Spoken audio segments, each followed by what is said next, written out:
Testing, testing, testing. Okay. Hi. Welcome, Black Metal Hooligan, to the chat. Already dropping bombs when I'm still like preparing behind the scenes. Man, I hope you guys can hear me. I think you guys can hear me all right. But welcome to the stream, Black Metal Hooligan. You are totally 100% right. Uh, WWE doing Game of Thrones style storytelling right now, and AEW is Simpson style. Okay, let me reread that again because I'm still like trying to get everything situated behind the scenes. So, according to Black Metal Hooligan, which he came in here hot, dropping bombs, and we have not even begun yet to talk about this. Because, all according to All Elite Wrestling, the United Empire is no more when that is not like freaking true. And I will stand here with my United Empire flag, imaginary flag, and be like, that's not true. Let's talk about it. But here comes Black Metal Hooligan with the bomb of the stream. I was going to say the beginning of the stream. It really is the beginning of the stream. He says, WWE doing Game of Thrones style storytelling right now. And AEW is Simpsons style. That is 100% accurate. And what up, Javi? Welcome to the stream. Welcome to the stream, guys. Yeah, I haven't, I'm still in the phase of telling the internet world that I am live. If you want to go bring in your buddy, you can give them the link, send the link out if you want to. But yeah, we got to talk about this because again, like they are just rushing through something that doesn't need to happen and doesn't need to drag New Japan Pro Wrestling in. And I made a whole big YouTube post. If you guys are not part of the like my YouTube community, or if you see the YouTube community post, I posted a really long message because it's getting like annoying. AEW and their writers are just lazy to create something new and something that's like AEW bound, not with the attachment of New Japan Pro Wrestling. And I will probably, once I officially start, that I will, reiterate like all this stuff.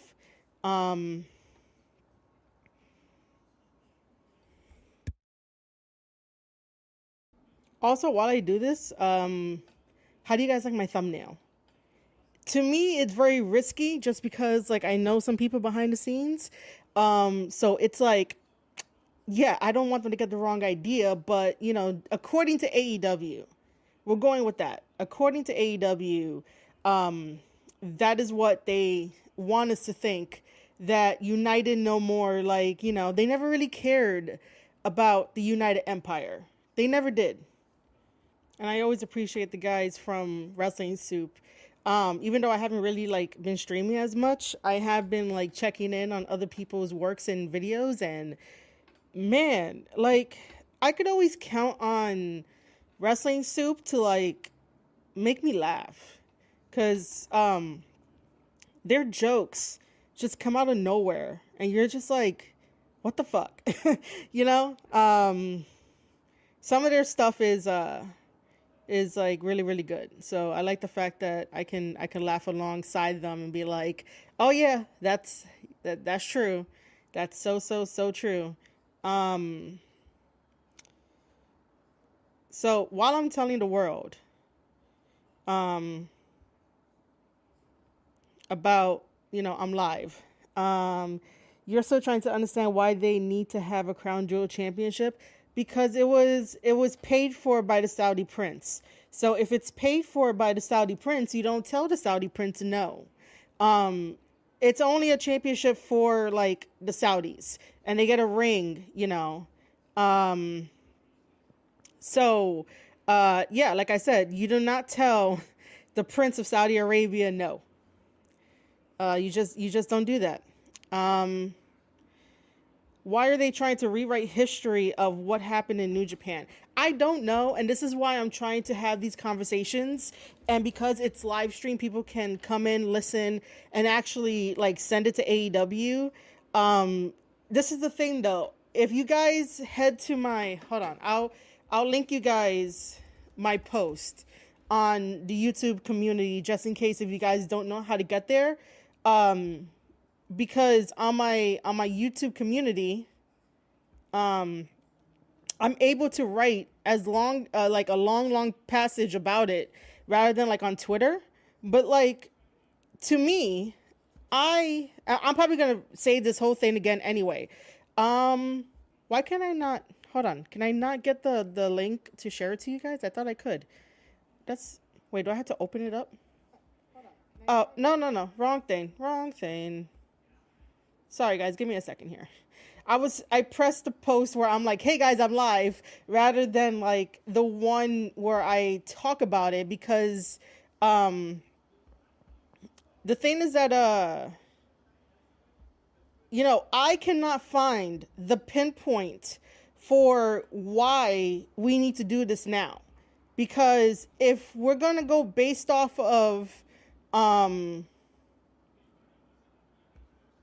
do I have to open this up? I think I have to open it up in order to give it to you guys. Yes, I do. So stupid. Um okay. So if you guys, that's not, no, is it? If you guys click on that link, let me know what happens. Because I really do. If not, I'll go over it with you guys on stream. But there's nothing in the history of what I know of following United Empire and whatnot, right? Like, there's no pinpoint to why Kyle had to have that promo. And if we're going based off of that promo, right? Of like him saying how bad Osprey is, and Osprey, is egotistical and like, only wanted them for like his gain and popularity and all that fucking bullshit, right? Like, it makes no sense because Osprey was the one that, obviously created United Empire, but he wants no credit in that. And he brought in people that it's a United Empire from all over the world that have lots of different strengths and they complement each other and like they all lifted each other. It was a team, it was a team. So like, I don't understand the point of reference of Kyle getting upset just because he's like, oh, Osprey came into AEW and now all they're going to do is talk about Osprey. Well, right now he's a bigger name than you. Like, you can't like help that unless you do something different. And shaving his head was not the answer because now he looks like he looks like Andy from Toy Story. Not really Andy from Toy Story, but the other one. The villain, Sid. He looks like Sid from Toy Story. Like, he could have still carved out his own lane, or he could have like talked about like, let's do an AEW story of why I'm no longer under your like tutelage because they left New Japan Pro Wrestling. So if you leave New Japan Pro Wrestling, you should have no ties to it. The same way that Jay White has left New Japan Pro Wrestling, and we're still on that kayfabe shit that he can't go back to New Japan Pro Wrestling. So, we say that, it's Jay White in AEW. Jay White is an AEW guy. Kyle Fletcher is an AEW guy once he shipped. Oh my God, that's not a word. Once he jumped ship to AEW to sign, and nobody knew in the group. So, and basically I know that for a fact. So, people need to stop trying to tell me the history of United Empire and New Japan Pro Wrestling when I've been covering it, and you guys could go in my back catalog to go see how I covered it. Like, I covered the whole entire shit. But the AEW fans are loving it, which shows me they are not true wrestling fans because they don't watch New Japan Pro Wrestling. I'm gonna push back on that only because AEW fans want to be accepted so bad that they do not want to say anything negative because they don't want to get buried and they don't want to get canceled. So I'm gonna push back on that. AEW fans are loving it. It's in like, has to be in quotation marks, I get it. I totally get it. I get that, they don't watch New Japan Pro Wrestling. And if you guys are in my Discord, or those that are just passing by this live stream and you go into my Discord, I do say that the AEW fans are not the same as New Japan fans, and New Japan fans are not the same as AEW fans. Like, it is not. By the way, I know you guys probably want the camera on, but I'm just like completely talking here because like I love my thumbnail. I really do. I love my thumbnail so much. It's like the Greatest Royal Rumble Championship, which Braun Strowman won. To make no sense. Yeah, that I know that one's going back to the crown jewel thing. I see New Japan Pro Wrestling ending their partnership at the end of the year. Yes, I hope so. Tanahashi, you are my president of New Japan Pro Wrestling. I want nothing but the best for New Japan Pro Wrestling because it has given me so many memories, so many laughs, and so many feelings because you guys know how to do story in your own way that is completely different from how we do story here in the United States of America. So please do yourself a favor and break your partnership off from AEW. Make a partnership with WWE if you have to, or Pro Wrestling Noah, or appoint somebody for doing weekly strong shows, because that was the big thing that when New Japan Pro Wrestling was doing the weekly NJPW strong shows, and then when the pay-per-view came up, they were selling tickets way before partnering with AEW, way before AEW was actually like a thing, you know? Like, they were doing so well before the partnership, and then decided to make some really terrible decisions. And now this is why they're in the thing that they're in. Listen, man, one can hope that they break away from AEW. And this is one of the only few weeks I can remember that I actually watched Dynamite and Cow. It looks like a dollar store version of The Rock from early 2000s. Oh God, I didn't see that personality. Oh my God, I didn't see that. Funny comparison. He's trying to join John Moxley's group, probably, right? It shows me that AEW needs to rely on history of past companies instead of coming up with their own. See, that can work at certain times, but it should not be a crutch for AEW to lean on past history of other companies when the guys come in. Like, that right there can definitely work, because sometimes you might have, like, for the lack of a better phrase, a glitch in the road, right? When you have two people doing a story, you can definitely, like, what do you call it? You could definitely rely on that, but not make it as a crutch. Yo, G Coalition, dude, I might have to have you on my stream just so that we could talk about this. So you say in chat, let me just say that the Osprey is selfish narrative comes from nothing. Yeah, exactly. You wrote a whole list of other points that I didn't get to in my last video, and I want to say right here on this stream that thank you for that, because, like, you know, you and I could definitely be like, let's talk about this. So thank you. Fletcher and Davis being brought to United Empire was their biggest opportunity ever, and Osprey constantly tried to get them paid by New Japan Pro Wrestling. This is public knowledge. I'm gonna read that again for people that are listening to this, because I'm not really, like, showing my chat on screen, but I'm going to read it verbatim. Fletcher and Davis being brought to United Empire was their biggest opportunity ever, and Osprey constantly tried to get them paid by New Japan Pro Wrestling. That is truth. That is accurate. That is 100% history, and it is public knowledge. So, by the way, I'm still reading chat here. I can say that personally, I was a big New Japan Pro Wrestling fan and have lost all of my interest in AEW. The storytelling is completely broken. Exactly. Okay. By the way, okay, welcome to the stream. Welcome to the chat. The moment that New Japan Pro Wrestling end their partnership with AEW and join up with WWE, that's when the IWC on Twitter will lose their shit. Let them lose their shit, because the internet has definitely told us that in order for you to get ahead on the internet, you have to be fake and you have to be kissing ass. LK says Osprey starting with Callis made 0 sense from the start. Yes, that was weird, especially when they had the rematch with Kenny Omega and they were in Canada, so they had to switch up the heel and babyface role, and it's like, oh God. LK also goes on to say, I still don't know why TK paired them. Did they think Osprey couldn't do promos? Osprey could do promos, but it depends on what the promo is. I'm not going to give him a pass for, you know, doing the whole Triple H and Stephanie McMahon kind of like promo kind of shit, because that was fucking stupid and he knows it was stupid. But like anything else that he ever did promo wise, especially in New Japan Pro Wrestling, were really good. They were really top tier. They came from the heart and they were really, really good. Yo, the broken one, what's up? Welcome to the stream. Welcome to the chat. The difference between AEW fans is that they are open to nonsense and silliness. The NJPW fans are into realism. They at least want to see a sort of sports-based product with some entertainment aspects. Yes, because that's how I am. Yes. I'm still trying to understand how they messed up Wardlow. Wardlow is 50-50. AEW messed up Wardlow and Wardlow messed up himself. So it's 50-50 for the blame.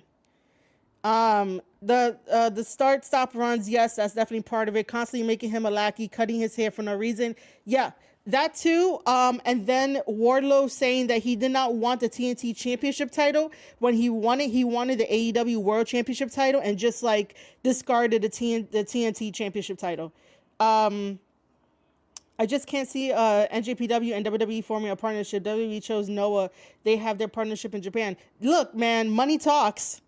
Money talks. And New Japan right now needs a little bit of help in that department. So money talks. And by the way, why wouldn't like AJ Styles want to go back to New Japan Pro Wrestling and face one of the young guys like a Suji? Or, face Zack Sabre Jr., the champion of New Japan Pro Wrestling. Or like AJ Styles versus like somebody else, or have Tama like go back to New Japan Pro Wrestling to right some wrongs. If he wants to do that, go bring the bloodline over there, and then like all that money will be made.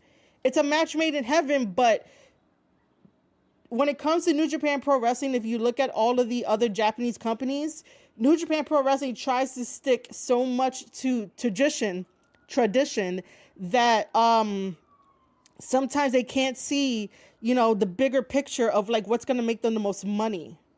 But to align with AEW, because it sort of fits their mode and fits what they want to present, it's not really, the thing. And I talked about it on the last podcast that I did about the ticket sales. It's really sad to see that New Japan Pro Wrestling, they have an upcoming pay-per-view called Fighting Spirits, and it's going to be for the first time ever in Massachusetts over here.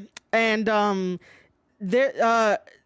tickets for that, along with 2 AEW shows, are grouped in together for a 30% off sale. That is sad. And people try to, clown on me saying that, how's this sad? And I'm like, I know exactly what you're doing. But it's sad because this would have never happened if they would have stayed the course of having the strong shows, have a mainstay roster, maybe rotate 1 or 2 people that can't make it to a show here and there, but keep the strong shows and then build up to the monthly pay-per-views to showcase to the American audience. And then also incorporate video packaging, vignettes, and have the wrestlers talk about why they should get a NJPW subscription. But sometimes New Japan Pro Wrestling does things a lot slower than normal because that's how Japan is. Japan runs on being modern while also living in the past. Like Japan itself still has a fax machine. Like, that is why it's sort of a little weird that, we want them to move as fast as America, but we also have to be very respectful to their culture and how they move things along. But I do really think that, New Japan will prosper under partnering with WWE. That does not mean that WWE is going to take everything from New Japan Pro Wrestling, but it will open up bigger avenues, and we'll have a lot more shares, and we'll have a lot more stories, and people could go over there for an excursion for like the G1. Like, who wouldn't want to see, who wouldn't want to see some WWE stars in the G1, let Cody go back there and have, his time to shine. We always wanted like Roman to go over there. I know I did. I wanted Roman to go over there to prove himself.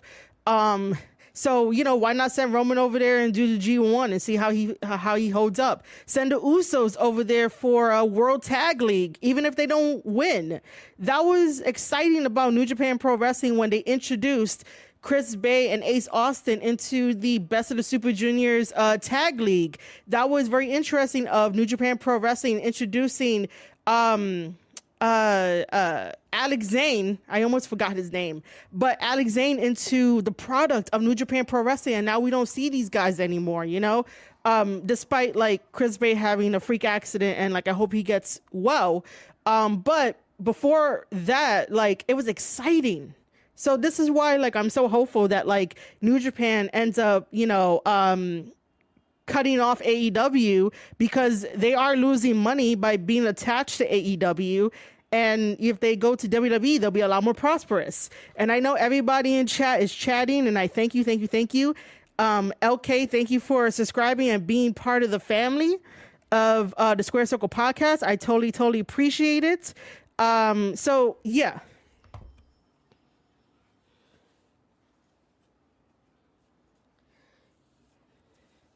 Okay, I have no idea. Can you imagine if Braun Breaker goes to the G1, especially if they want to build him up internationally, man? And do you know that his father and uncle wrestled over there? They wrestled over in New Japan, like the WCW guys. Guys, you have to remember that WCW... Okay, so how can I say this? Because WCW guys showed up over in Japan as well. Because they had a partnership. WCW had a partnership in Japan, and the guys showed up at various wrestling Japanese promotions. So it's not far-fetched if I'm like, hey, New Japan Pro Wrestling, President Tanahashi, break away from AEW and join WWE. I'm only fixing my hair, guys. If you're wondering, like, why is there silence? But yeah, I appreciate every single person that's here. I'm probably going to go back up and read some of the comments and whatnot, but, yo, LC Killer, hi, welcome to the chat. Yeah, I didn't put it everywhere, but you guys are always welcome to basically retweet and like send it out. We're only 26 minutes in and we're having a damn good conversation. I love you guys. I still feel like New Japan should have been in a stronger position to deal with COVID for the same reason AEW should have never been AEW. Listen, the whole COVID thing like took everybody by surprise. Japan was just being like super overprotective and whatnot. Like, COVID is what it is. We all dealt with it. We all came through on the other side. Rest in peace to those that obviously didn't. But, not to make anything political, but like it is what it is, COVID could have been handled a different way to help out everybody in the situation, but it is what it is. I don't think that we can still use COVID as a talking point for people to get better, because we're sort of like past it, not to be insensitive, not to be insensitive, but we can't keep using it as a talking point. Discord link is now dropped in chat just in case if anybody wants to join the Discord. Okay. I'm going back up to read some comments. A few weeks ago, I read some comments like, hey, the relationship between AEW and New Japan Wrestling is really good. New Japan is gonna make its own Forbidden Door, aka Wrestle Dynasty. What? No. No, just because people want to make their own like pay-per-views to rival Forbidden Door doesn't mean that they're in a really good relationship. Like, no, like, listen, Wrestle Dynasty I don't even think Wrestle Dynasty is a New Japan thing. I think that's an AEW thing, but they put it for Japan so that way it looks like Japan can have something. But nah, man, I don't think so. because then for all the pay-per-views that New Japan has, New Japan would have created its own thing. Wrestle Dynasty, it's a like an AEW creation, but given to Japan so that way people can think that New Japan Pro Wrestling did it on their own.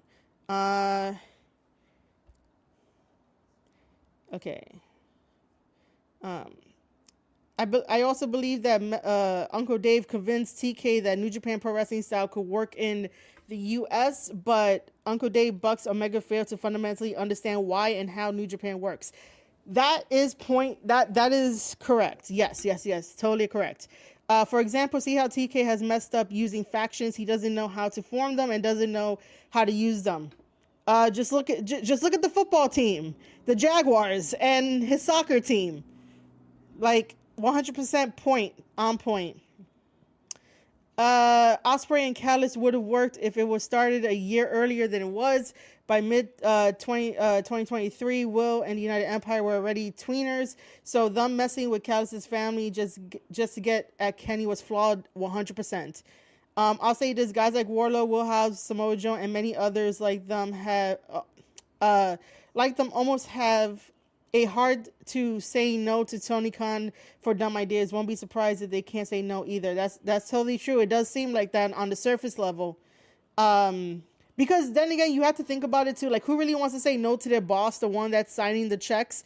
But sometimes you got to put your foot down and be like, look, this doesn't make any sense. Cody could go to New Japan Pro Wrestling and do some matches. That'd be great. Let's see. Again, Cody versus Suji. Cody versus Zack Sabre Jr., Cody versus Taichi versus Cody versus David Finlay, Cody versus, we could put him against Maloney.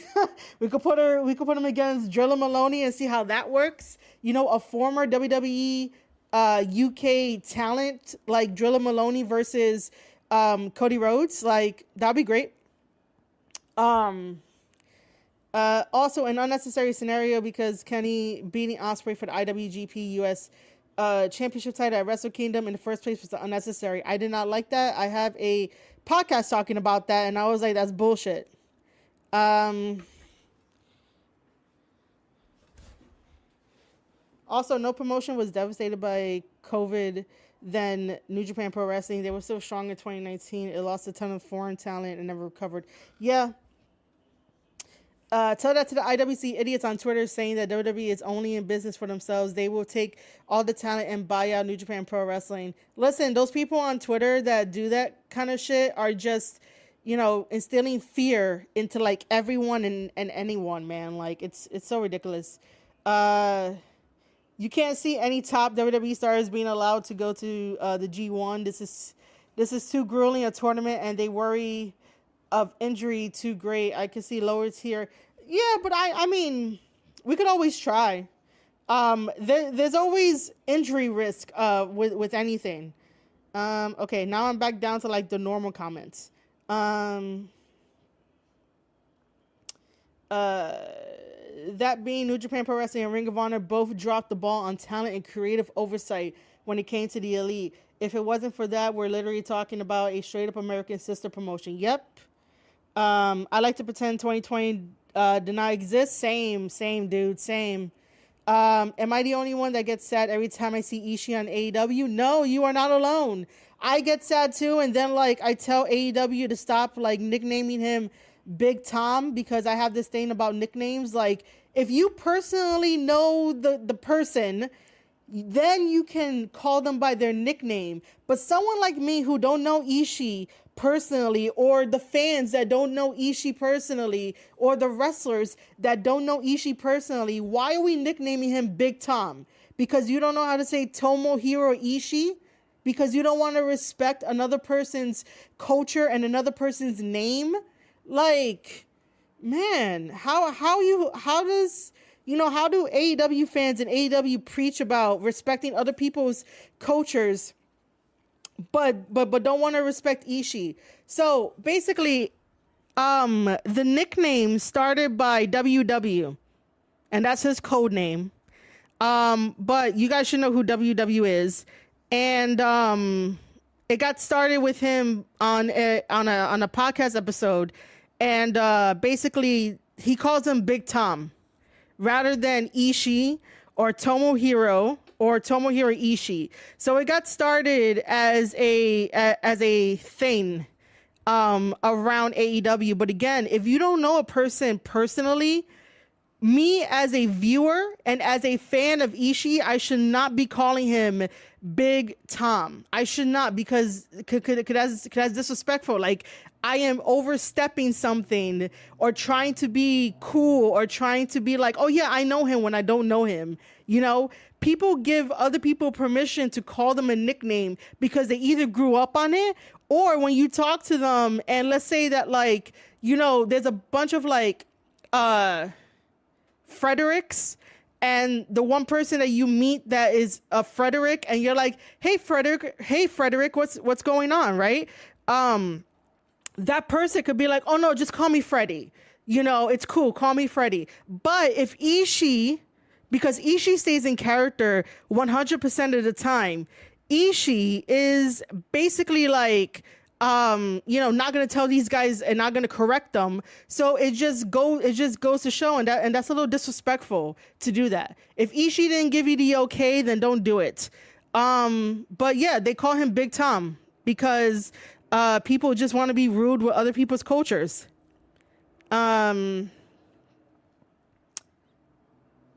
RH used to have Joe Hendry. Really? Are you talking about Ring of Honor before, like, Tony bought it? We all believe in Joe Hendry here on the Square Circle podcast. Jay White called him Tomo for a bit when they feuded for a bit, but it worked for 3 reasons. Exactly. Here comes G Coalition, man. Like, G Coalition is my number one in this conversation about like New Japan Pro Wrestling. Sorry to everybody else. Please do not be jealous. I still love each and every one of you guys. I just want to make that perfectly clear.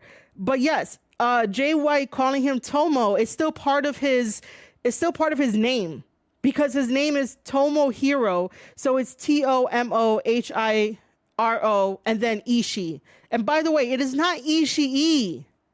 You do not pronounce that second I. It's just Ishii. And as G Coalition is explaining, Jay knew Ishii for years.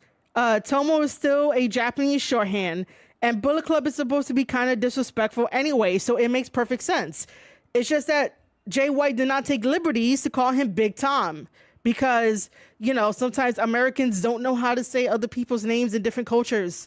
And I get it. It's a little bit difficult, because I even have difficulty saying certain names in Japanese or certain names in Spanish, and I'm half Spanish, or even names in Italian, like, and I'm also half Italian. But like, it goes to show that, like, you know, instead of trying to create a nickname for a person that you don't know personally, why don't you sit down with them and be like, help me say it correctly? Like, if anybody in chat or anybody that like comments after the fact of this live stream, if I ever need somebody to tell me how to properly say their name, I will ask them in advance to be like, hey, how do you properly say your name? Can I properly say your name right?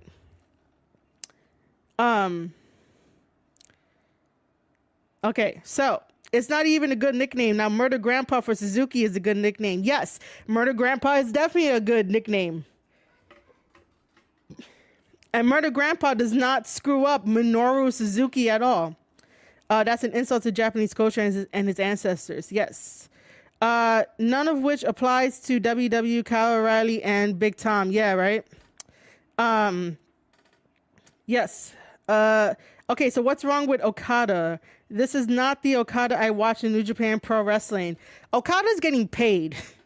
That's all I can say. Like, I don't know, man. Like, LK, I wish I had a better explanation for you, man. I'm still trying to figure it out. And I love Okada, but now I can't really defend him because I'm like, what the fuck are you doing, Okada? By the way, I have a signed Okada towel that I love and that I won from New Japan Pro Wrestling because they were doing a giveaway, which I probably should post a picture in my Discord. So again, if you're not part of my Discord, join the Discord. The Discord will make its way to the comment section, and the description box. But like, seriously, I do have a signed Okada towel, which is kind of cool, but I don't know what's up with Okada. Well, nobody says Hawaii. Yeah, they really don't. Like, you know, it's just Hawaii. Yo, MD, what's up? Thank you for joining the chat. Thank you for being here. All right, man. Thanks for joining the chat, the broken one. I will see you soon. We'll chat soon. Enjoy the rest of your day, man. Imagine if they call Suzuki old men. Oh, no. I would definitely be like, AEW, what's wrong with you?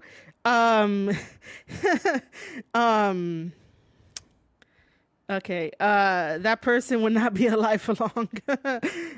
Yeah, he's just making that money. Okay, so, man, this free talk here is amazing. Look, guys, I love you guys. I honestly love you guys. You guys are bringing the questions and just bringing the chat, and it's amazing. Yeah, was anybody able to open up the specific community post that I put?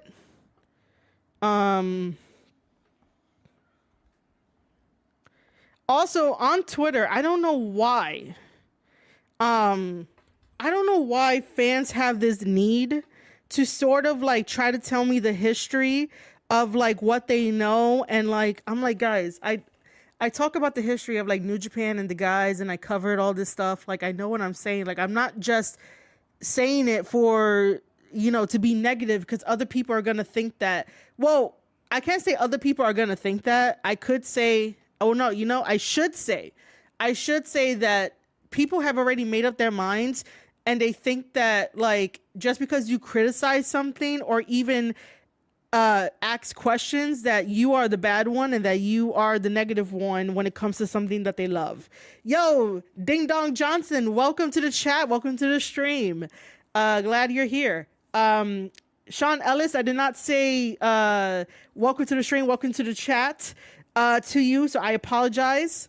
Thank you for being here. Thank you for chatting with us.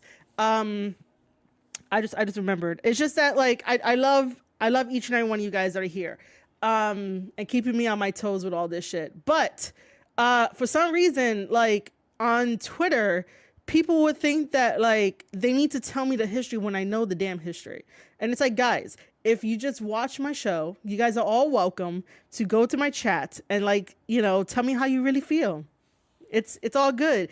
I even tagged AEW so many times in all of my you know, tweets and stuff like that, talking about you know, how this story is like really developing and is not developing really, really good. And I'm surprised they have not blocked me yet. I'm just saying, like, I'm surprised they haven't blocked me, because I'm like, yo, the story is stupid. The story is stupid. Like, what are you guys doing? Like, this makes no sense. And I promise we'll get to the actual like live stream today of like talking about the United Empire and going over the members. And I have questions, especially for Gideon Gray. Where the fuck has he been? He has been like under contract for so long that he has not showed up to New Japan Pro Wrestling, and I feel so bad. And I'm like, yo, Gideon Gray was like, you know, a really good part for, you know, the United Empire.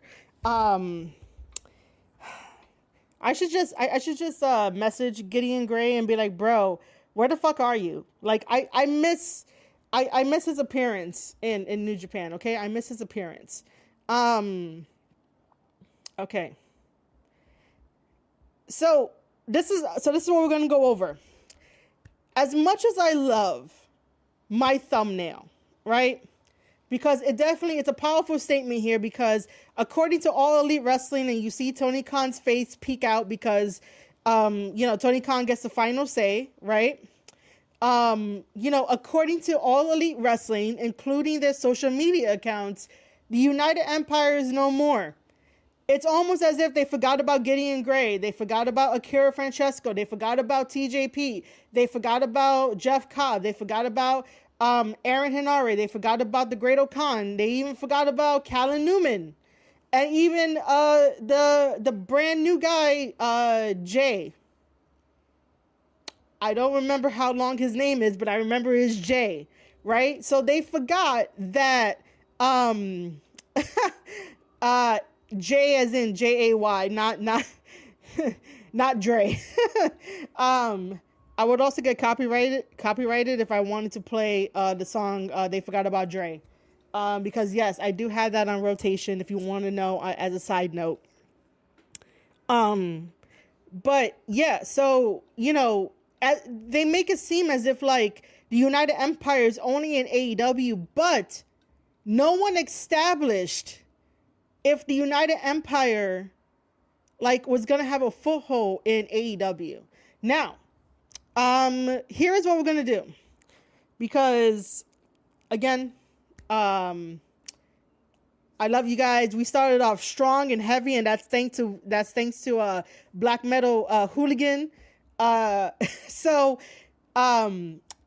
we are going to take a little break. I'm gonna go get some water because I'm starting to feel parched.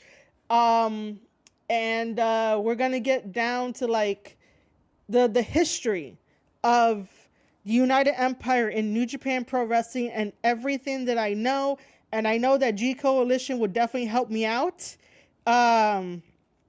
with this. If I was using Restream, I would definitely bring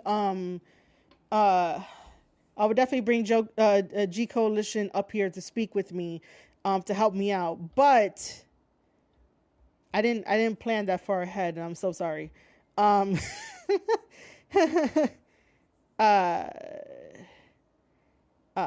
Oh. Okay, cool. I do want to say though that before I take the break, just keep in mind that December 5th is MOW. You guys can get your tickets now at MOWNYC.com. Eric Bischoff is going to be there. He has control for the whole night. And it's going to be fun. It's going to be fun. I'm just thinking that if I should open up the Discord stuff and like attach it. G Coalition should be in my Discord. We'll figure that out. But if G Coalition is busy, I don't want to bother him, but yeah. But for now, G Coalition can definitely help me out in chat. Tony Khan is all about himself before AEW or talented wrestlers. Yeah, we definitely know. What makes their empire so united? MD, I'm gonna teach you in this stream what it makes them so united. Even though like, it's pretty much almost the same, like kind of backgrounds, what do you call it? I've fallen off from New Japan, but to me, United Empire was more of a heel faction led by Great Khan.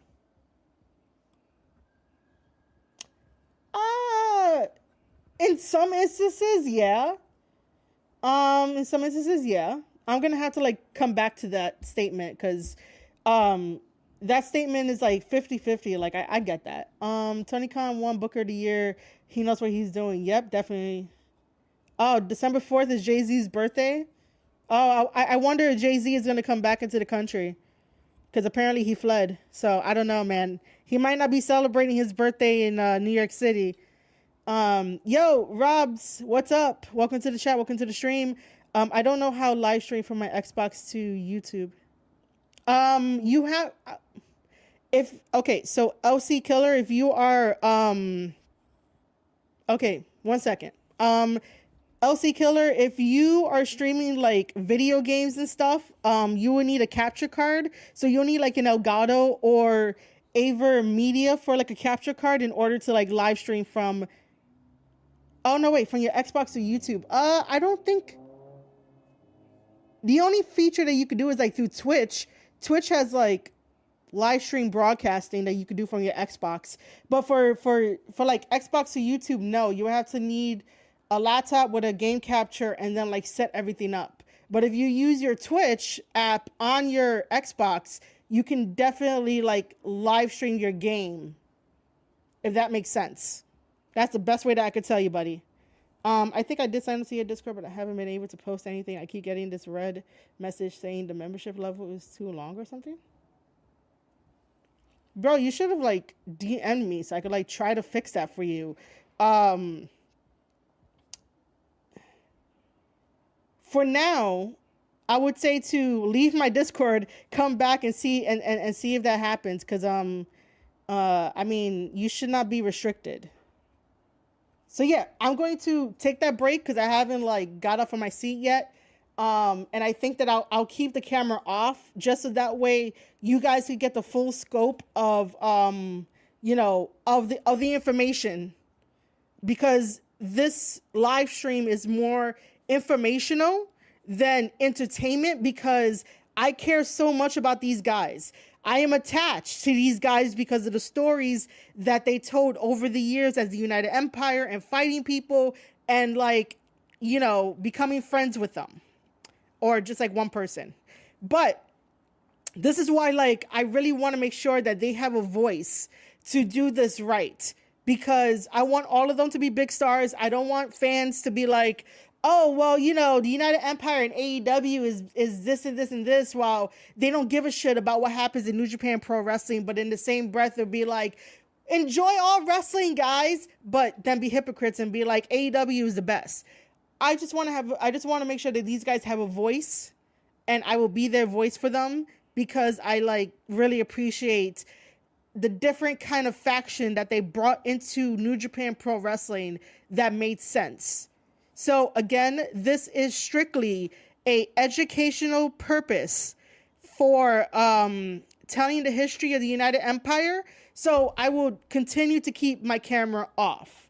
And that's because it's educational today. It's not really entertainment wise.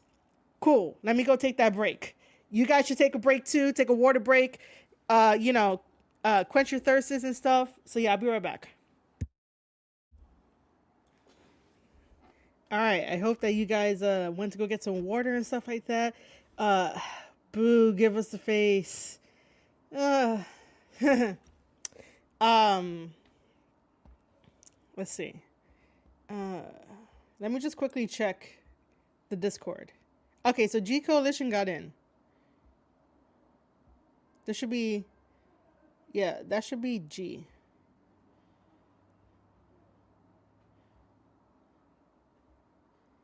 Now, I do not have the Discord kit. I don't have the Discord kit on my OBS. We could also do another thing too, because I've been wanting to do a rotation of having Twitter Spaces. I've been wanting to do a rotation of having Twitter Spaces, and maybe on Twitter Spaces, me and G Coalition can I don't want to use the word educate, but hold a little seminar of why history is important about wrestling. Just for a one-off. I've been itching to do a Twitter Spaces.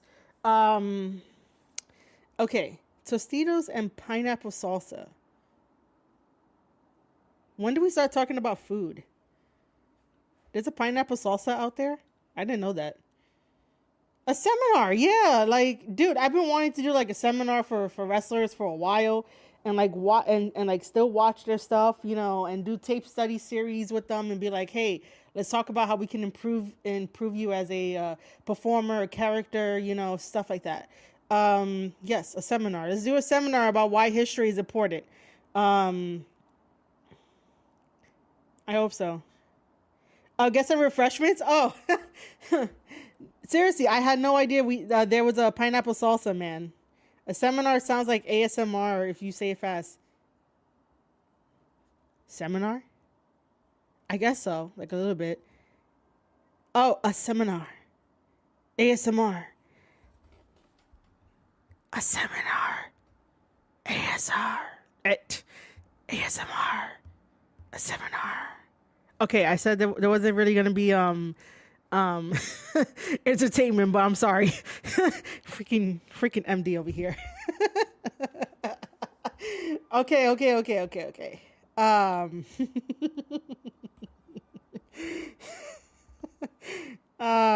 Yeah, that's exactly why you tune in. I do need a little laughter. All right, so let me go and get some pictures, because I have to use pictures.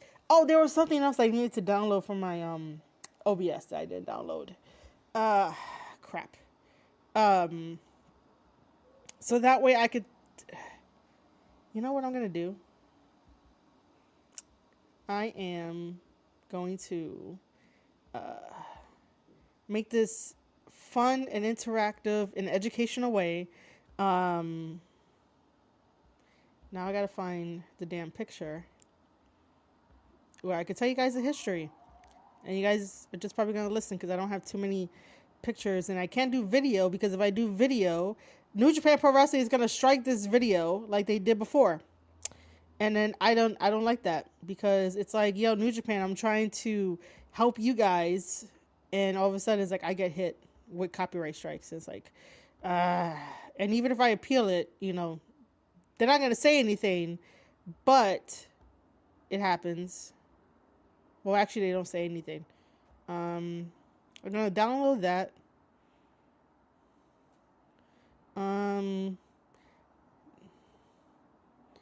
I don't know if I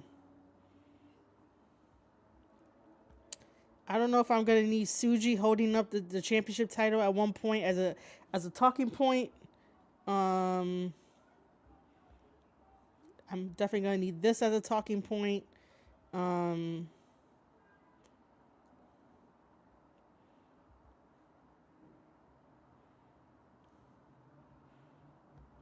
Let me get to all my cool United Empire pictures.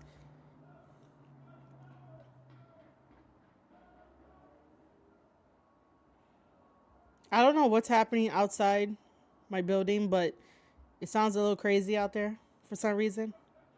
And I'm only just saying this so that way you guys can, you know, hear me while I do this. Because I am going through a massive amount of pictures just to get the right ones. And we can start this off. Okay, here we go.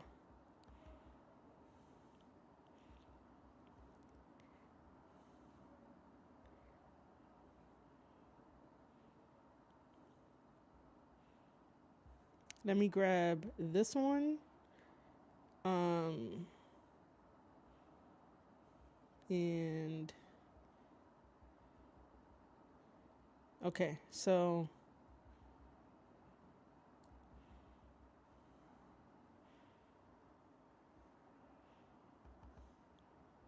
okay, I think that would be good. Anyway.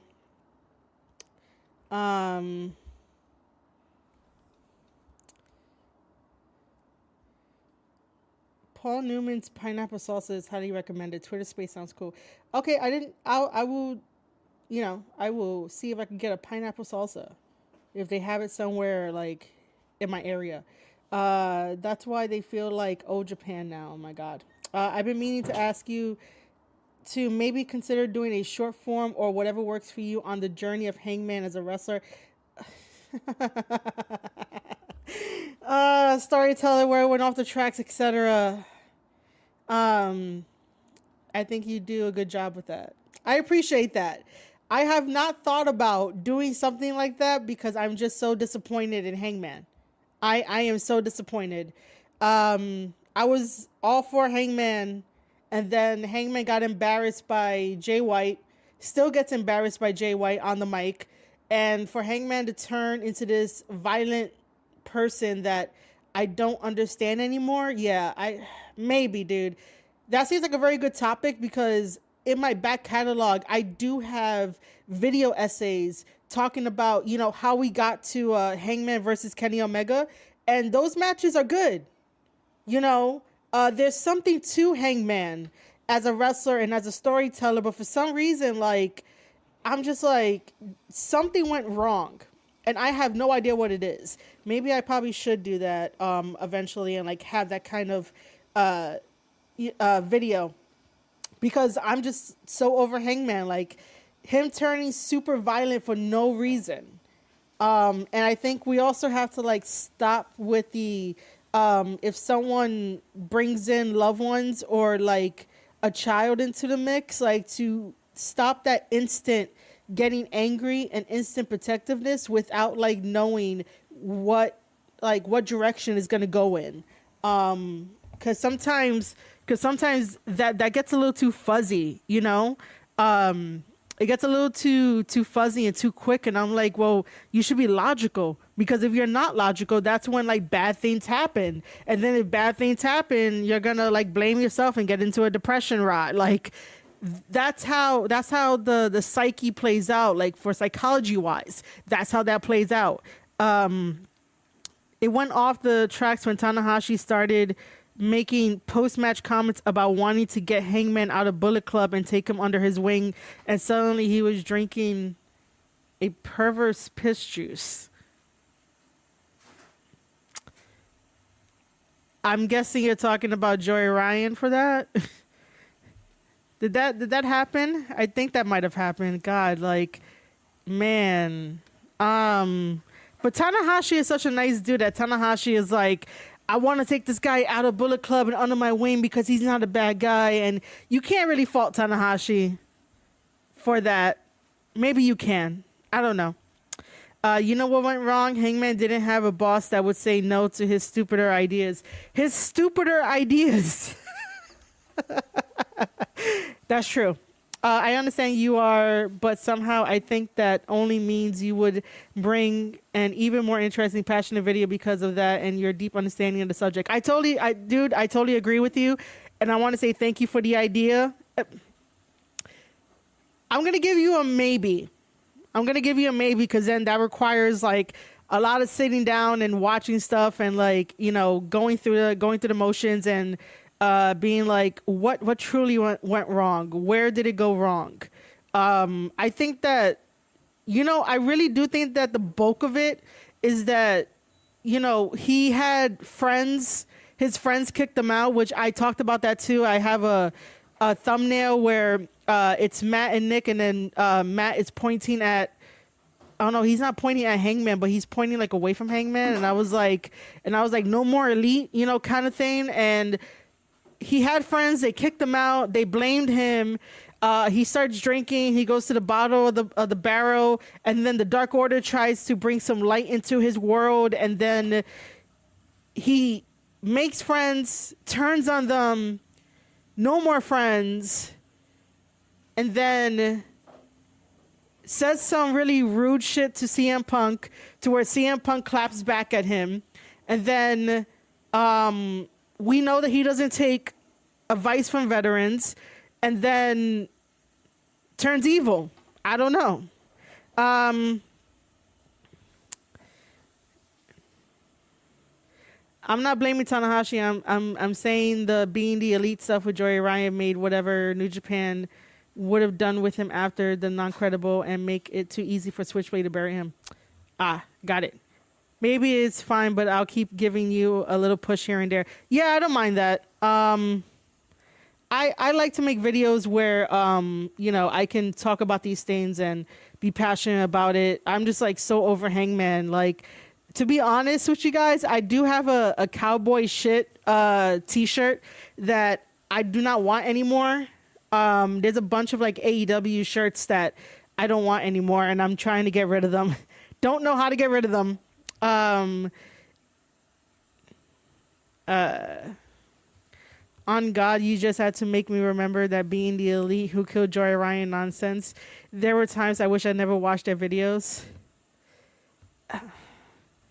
It gave us history and it gave us entertainment, even though it was stupid if you really think about it. Like, I remember watching the Being the Elite series and I was never on board, but a friend of mine was like, oh, you'll love it. Like, you know, you should just watch it. And what happens? I watched it and I binge watched Being the Elite, and I like Being the Elite. And I was one of those that said, well, you have to watch Being the Elite in order to know what's happening, you know? So it's one of those things of like, I watched it, you know? I can't get them out of my memory, but it's good for making points and stuff. Well, MD, you're lucky. Marie, do have guys have Goodwill store for donations? Yeah, I have a Goodwill in Manhattan. I just haven't mustered up the energy to like go to my Goodwill to like go donate the clothes. I was still thinking about like, selling them so I can make like some money on it. And that's me being very, very honest with you guys. But it looks like when I put that tweet out about, what should I do about, my AEW merchandise that I don't want anymore, and they're mainly t-shirts, everybody was like, go give it away. Go donate it to a store. Somebody said, do a live stream burning them. And I was like, that is extreme. Like, I don't, like, I don't want that. That's so fucking extreme. But yeah, I could probably go to like a Goodwill store and just donate it. I just don't, send MD. You want me to send you the shirts? I have a cowboy shits shirt, a Kenny Omega shirt, a Kenny Omega and Hangman shirt. I have I love AEW in the style of like I love New York. What else I want to give away? I think I want to give away the Young Bucks shirts that I have. What else did I get? And by the way, most of these shirts, right? Most of these shirts, I bought maybe like 3 of them.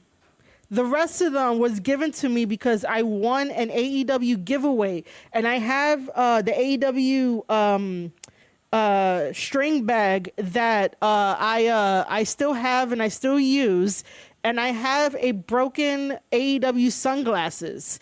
And this giveaway happened in like 2019 to like 2020, maybe a little bit in 2021, but like the details are fuzzy. But for the most part, the shirts that I got are from a giveaway. Who broke the glasses? Listen, I put them somewhere and like one of the lenses like broke. Like, I don't know, dude. I haven't touched the glasses since like 2019, 2020. Okay, like when I was like a day one AEW person and like really loved AEW, like I haven't touched them since. But yeah, like I have these shirts. I'll put the shirts in the Discord, but like, I don't know, man. I really don't know what I want to do with them. MD says to send it to him. Like, I don't know. That's personally where I stopped taking him seriously. Dark Order stuff was interesting and could have rescued him, but then the unprofessionalism with Punk happened and put him right back down again. Yep, so true. Anything with the Young Bucks just doesn't interest me. That's why I didn't watch much AEW to see him. Punk came in. That makes sense. You still have your Pac-Man Bullet Club t-shirt. I can't toss that out. Oh, they made a Pac-Man one? That's pretty cool. Get rid of the I love AEW shirt. Like, I think I have like 2 of them. Oh, and by the way, I have like an AEW games shirt because I wanted to make like a skit, and I wanted to like use it for like skit stuff, making little tiny videos and whatnot. And I'm not sure if I won't be able to use the AEW games shirt. And then I made another one for my own personal collection, where it says, I don't know if I should reveal this story though, because if you guys don't know, as much as I like love wrestling and I have like wrestling buddies and whatnot, I do help them behind the scenes. Oh, excuse me. Sorry if you guys heard that burp on stream. I'm so sorry. It came out of nowhere, and I didn't even have lunch yet. But aside from me like still working in the business, doing the vlogs, doing media press for like MLW and trying to go here, trying to go there, I do help my wrestling buddies behind the scenes. And I was coming up with like, some videos and some skits that required, to make a separate shirt with like AEW games on there, but then it says like something else on it. So like, yeah, maybe one day I'll tell you some story ideas, not really story ideas, but like gimmick videos and like skit videos that did not happen with my wrestling buddies. But I don't know, man. because if I do tell this story, like, do I want my buddy to get hate? Nah, I don't. But at the time, it was around the time that the AEW game was being talked about, but it hasn't come out yet. So yeah, I know I'm dancing around it, but like, I think I'll wait a little bit longer to like tell you guys the stories. Yeah, Denisha, I saw your chat. I answered it. I basically said that I have a Goodwill down in Manhattan, but I haven't gotten the energy to go over there and basically like give it to them, because I still have to figure out like if I really want to. MD over here says to send him some shirts, so you know, yo, Dr. Wrestling. You know what? I'm just gonna name you Dr. White Chocolate, because my brain stopped when I saw your name. That's why I was like, "Hey, Dr. Wrestling," because I was gonna be like Dr. Wrestling Community. Like, I know what your name is, dude, but listen, my brain is automatically like Dr. White Chocolate. I'm so sorry. I'm gonna call you like Dr. Wrestling Crew, Dr. Wrestling Community. The doctor showed up, guys. The doctor showed up. Man. Eventually I might end up going to the Goodwill, or I'll talk to MD in DMs and be like, bro, what shirt do you want? Cause I don't like I said, I don't know what to do with these AEW shirts. I got the Pac-Man Bullet Club shirt at the G1 show they did at the Cow Palace in San Francisco. Oh shit, dude. Yeah. Had Omega Cody main event was the show where Hiromu broke his neck.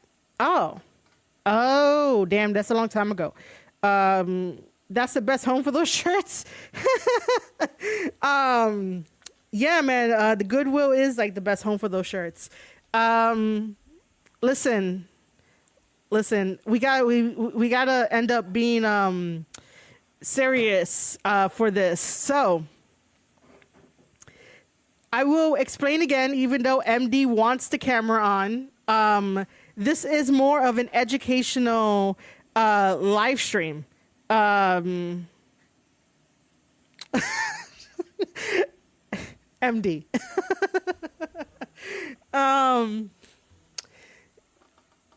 So this is an educational live stream where we're going to be talking about the United Empire. Educate us with that face, shoddy. Like, I guess I might have to.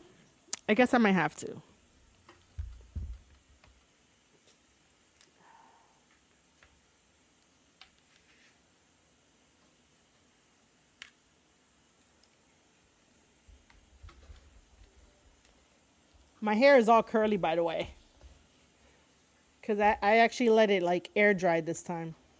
Okay. That's not what I need.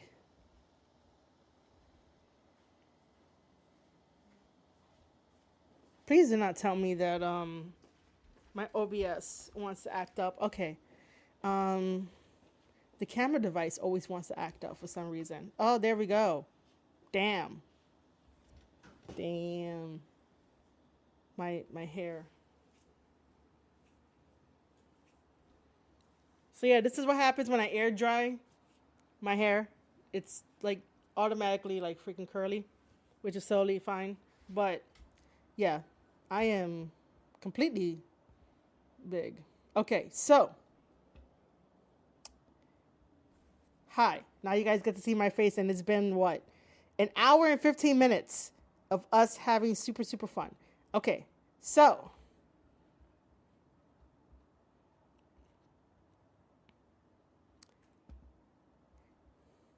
the first thing that I want to say, right, is we recognize this picture, right? I feel like my camera is like so up. We recognize this picture. We have Tony Khan and we have Tanahashi. And I honestly want the partnership to be done with, because the partnership is not helpful. For some reason, I would like to... I can't draw on this. I can't draw on this. I love you guys. Um, Tanahashi got his hair like an extra from MTV in 2004. Oh my god, man! Like the what? Okay, so the reason why I have this picture up is because Tony Khan is the CEO and he owns AEW, as we all know. He even won some awards by Uncle Dave that I don't think it's necessary. And I think it's one-sided and is also a blind spot. But Tony Khan is the CEO and boss and everything under the sun for AEW. Right next to him is Tanahashi. He is the president of New Japan Pro Wrestling. That he got to be president just this year. It should be just this year. And so far, I want to say this though.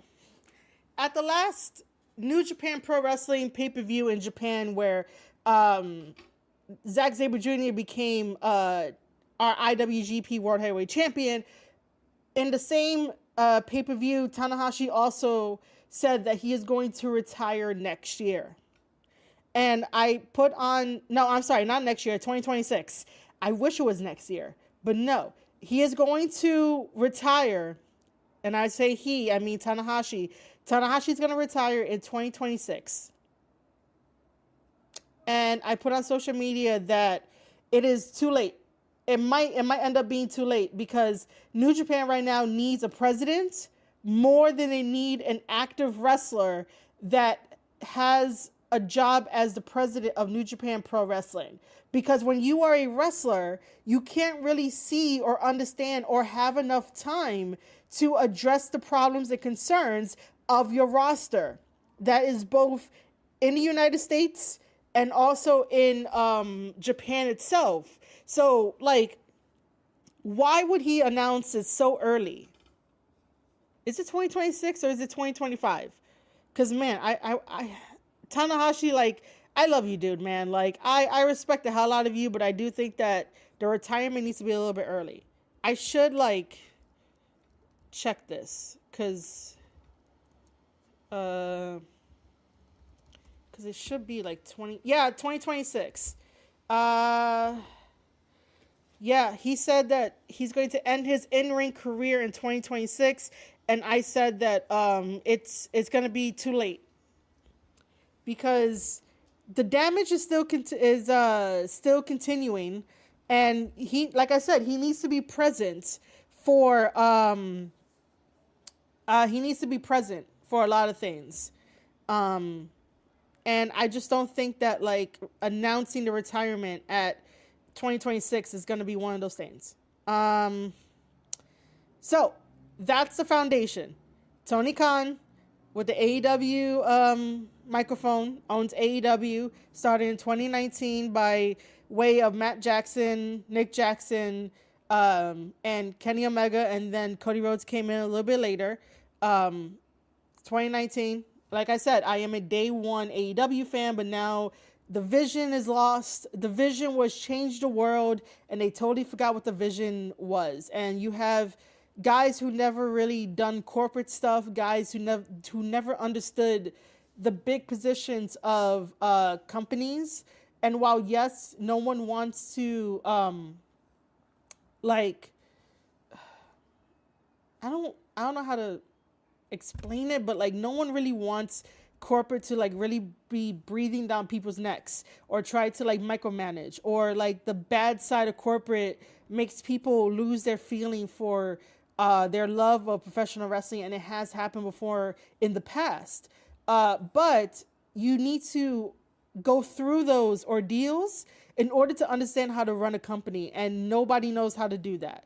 The only person close enough was Cody Rhodes, but Tony Khan and the Elite ran off Cody Rhodes and Brandy, and they're running off a lot of people. And the saddest part is that no one takes accountability for this to turn a new leaf and be better. Tanahashi has a lot. Excuse me. Tanahashi has like a lot to fill in as being the current president of New Japan Pro Wrestling. But again, retiring in 2026 is not going to benefit anything, especially when he is still active as a wrestler and he still wants to win championship titles and wants to try to like put young guys over, but it's not really working. This is why if he retired next year, it'd be totally fine. Listen, Evil is having a match with Tanahashi for damn, I'm thirsty here.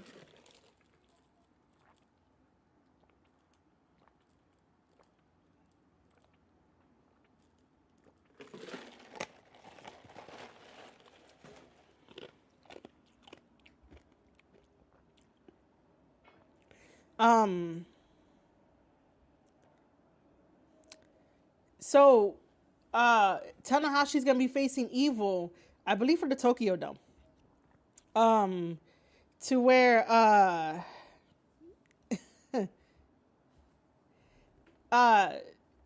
believe, like I said, Evil is fighting Tanahashi at the Tokyo Dome, and I think that would have been the place for him to retire.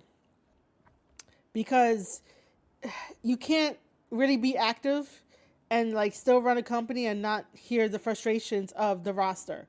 AEW is what happens when you let workers be the bosses. Yes, exactly.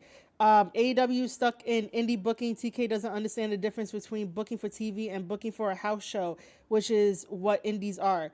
Which I like that, because for most of the time, I don't really consider house shows to be similar to what the indies are, just because I've been to so many indie shows, and I've been like on the front lines of it. But I could definitely like understand where that's coming from. But yeah, it's totally different. But then again, the experience. Nobody in AEW has experience in this field. They created the company because of money. Like I said, money runs the world. Money rules over everything. If you have money, you could create whatever the fuck you want to create and like be okay with it.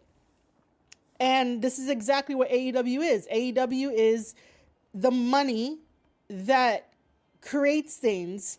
It gives people's jobs. I get that. People have jobs now, but people are frustrated, with the AEW booking, with the Tony Khan booking, with the Elite booking themselves over to be strong and always carrying the tag team titles, and then all of a sudden gave it to Private Party this past like weekend, and it's like 5 years too late, AEW, to give Private Party their first AEW tag team championship titles. Like, it's about the experience. They don't have experience in booking television. They don't have the experience in booking matches for televisions, So yeah.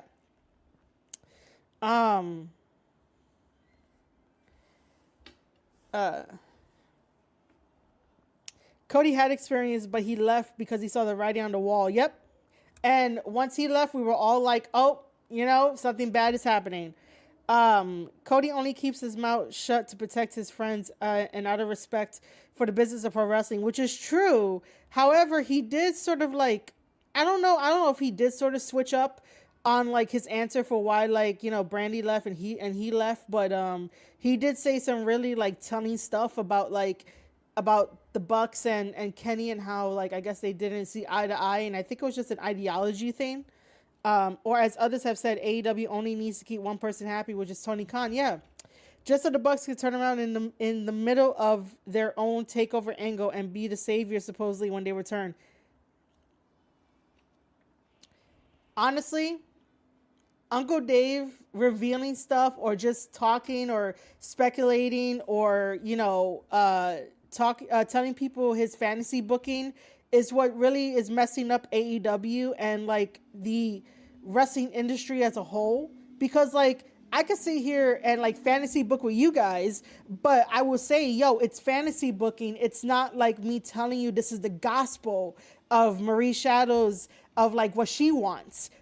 Which I should go over that. Oh my God. I should go over the tweet that like this guy thought that because AEW wasn't booking Kyle Fletcher and Will Ospreay and Mark Davis how I wanted it to be booked, that he's like, oh, sorry, your fantasy booking, didn't come true. Man, And he blocked me after that because I was just like, bro, this has nothing to do with booking. This has nothing to do with storytelling for what's going on. It has everything to do with like the phrasing of like how AEW structures and presents the story. Phrasing is like important. Anyway, because I got off on a little tangent, but I think I should cover that. It's one of those things of like Uncle Dave saying this stuff and they're taking it as the gospel of Uncle Dave, when in reality it's like it's just him speculating. It's not even gonna happen. Maybe it is, maybe it isn't. But if I were to do it, I would make sure everybody knows that it is just fantasy booking. Like how cool, like earlier we were fantasy booking the G1. Like how cool would it be to have Braun Breaker in the G1, or have like Cody Rhodes back in the G1, or any of those other guys, even the younger guys, you know? So yeah, I think that Uncle Dave and all the rest of the dirt sheets that want people to believe that their word is gospel is messing up like the wrestling industry and how we as content creators create wrestling stuff. Oh,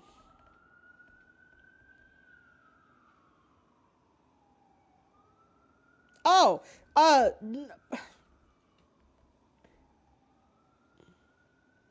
okay. See, Rob's over here got me like okay, listen. Yes, I'm going to agree that like maybe it wasn't fantasy booking, but if I have to say like imagine this, imagine that, I consider it fantasy booking, but I'll take that. I'll take that too, dude. My word ain't gospel, but it might make you say hallelujah. I guess, right? I can see that happening. And look at Cody at the tippy top of the industry, and AEW is struggling to fill seats. They should have listened to Cody. But then again, Cody also like capped himself at AEW by putting those stupid stipulations where he wasn't going to win the AEW title. Like, man, okay. Let's move to a different picture.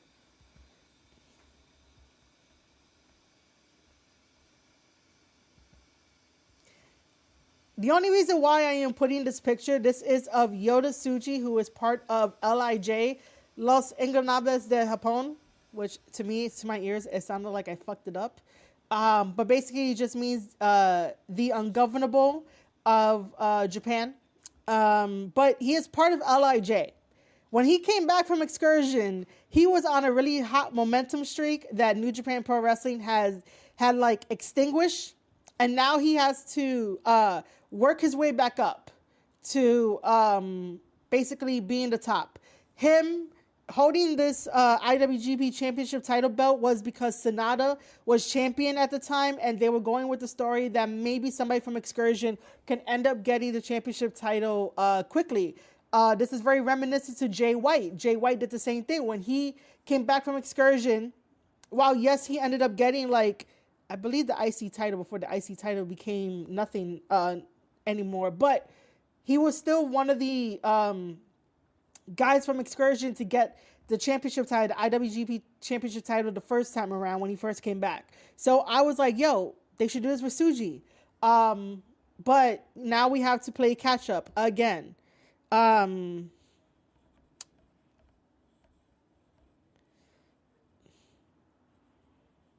Okay. Cody should have been AEW champion, and they really did mess up with that big stipulation. Yeah. Cody is sweating and any of that anymore, just over in Saudi putting on matches with Gunther on the top. Yeah, and then Cody Rhodes flew out for like a what was it? A 4 a.m. flight to the UK to do some house shows. Okay, I just want to put Tsuji in there because I love Tsuji. So this is the Great Okan holding up the United Empire flag. And the United Empire was very instrumental during COVID and past COVID, and was really, amazing. Really amazing team. Still an amazing team. This is the Great Okan. I do have a video with this exact picture talking about the Great Okan when he was has some Twitter talking points about how to better save New Japan Pro Wrestling. I gave my opinions on that because while not everything was a bad idea, It's just that for someone like the Great Okan that likes to be very luxurious and likes to spend a lot of money and definitely like takes pictures of how much yen he spends on all the girls that he takes out, whether or not like it's on like official dates or sponsorship dates or something like that, but he's always like on a date with some girl, or treating the United Empire members to like really fancy lavish dinners. Like you will see how much yen he pays for like all this stuff, and all the gifts that he gets. So with someone like that mentality, they're not going to understand from someone who doesn't get that treatment, why that wouldn't really be a good idea for some of his points that he was making. So I like just did like, hey, think about it this way. Think about it the other way, because not everyone has the luxury to spend the amount of like yen he was spending. I can't tell if he's black or Japanese. Suji? Is that who you're talking about? Cody does bring that ambassador aura that WWE is putting to work, and TK is sorely missing across his media platforms. He is. Cody wasn't afraid to get out there and talk up their company 24/7. That's true. Yeah, whoever is on the screen with you. So currently is the Great Okan. He plays a character of him being that he's Mongol, but he's not. But it works. And I'm not sure if I should have said that, but we kind of figured he might be half and half in real life. Like he might be like half Mongol and half like Japanese, just because. But no, he is. I would think he's Japanese, but I also think he's half like Mongol because, man, it looks really. He looks like it. So yeah, the Great Okan. But no, he's not black. I actually thought you were talking about like Suji. Okay.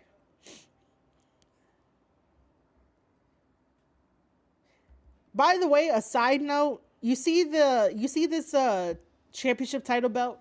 I wanted to use the championship title belt to put the names of like everybody that either like donates to me and put it like on a wall as like dedication. But yeah, that's just an idea. Use this blank championship title for that as a wall of recognition, and then like all the supporters on there, just so you know. But I haven't gotten around to like actually like doing it and following through with it. Okay. This is one of my favorite pictures of all the pictures that I have of the United Empire. Because again, I am attached. I am attached to the United Empire. I really am.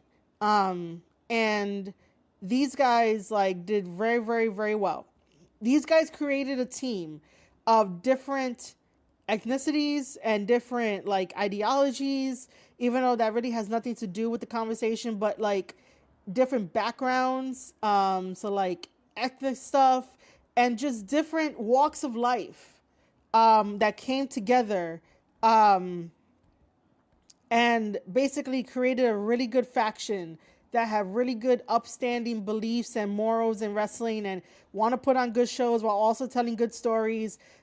Some of the stories in the history of the United Empire, there's only like one. And that was heading towards Will Ospreay leaving New Japan Pro Wrestling. And it was just one stupid story that I did not like to cover. And I'm probably going to have to touch on it anyway because it's part of the history. So basically, this was around the time, in retrospect, would you consider this your favorite faction? Yes. Yes. They are still my favorite faction. And I will always be an advocate for the United Empire, even if like now it doesn't feel as strong as they once did. But like the guys that are still in New Japan, it's just about finding their momentum again. Um, Listen, the reason why like I get so passionate about this is because again, wrong decisions were made when it felt like the right decisions were being made until Kyle Fletcher decided to jump ship, and by proxy goes Mark Davis. And then also Will Ospreay saying live on AEW that, you know, he's going to sign his AEW contract and didn't know that he could do that while still under New Japan Pro Wrestling. And then that's why the ending of his goodbye tour with New Japan Pro Wrestling, it was sort of like he was in the doghouse. And it's like, bro, you don't do that shit. You don't do that shit. Even if the lawyer is like, yeah, you could do it. It's totally fine. Like, everybody does it. No. No. Anyway, so, excuse me. Yeah, so, and by the way, this is not the complete United Empire. There, like I said, there are two members from this picture that is missing. These pictures were taken around Christmas time. Well, I think a little bit before Christmas time of like maybe 2022 or 2020. Yeah, like 2022, 2023, something like that. Everything surrounding Aussie Open and then Ospreay going to AEW could have been handled so much better. For one thing, Gideon should have been with Ospreay and Aussie Open. They never called Callis. They never needed Callis. Exactly. Okay, so since you guys cannot see my you know what I'm gonna do? Can I give me a second here, guys? I am going to try something because I need to like circle stuff. I need to draw on this picture.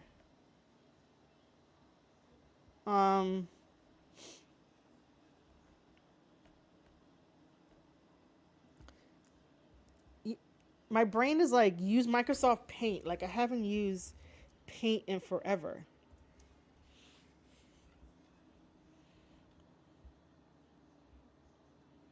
This is gonna be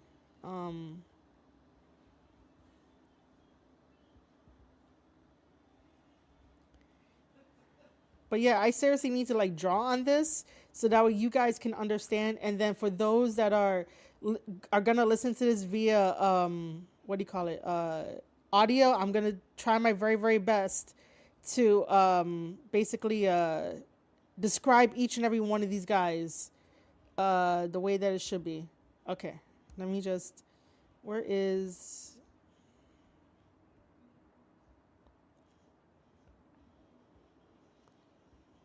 because now we're going to get into the history of this. Let me know how that looks on stream.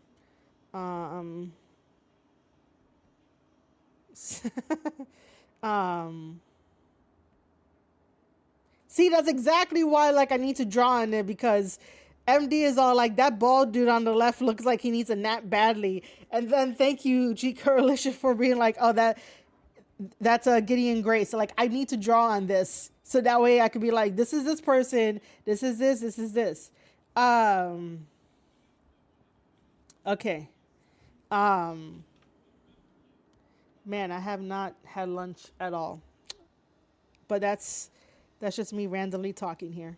Okay, so do I want to go with brushes or do I want to go with a pen? I want to go with a pen. What is this? This is a pen? Okay, that's not...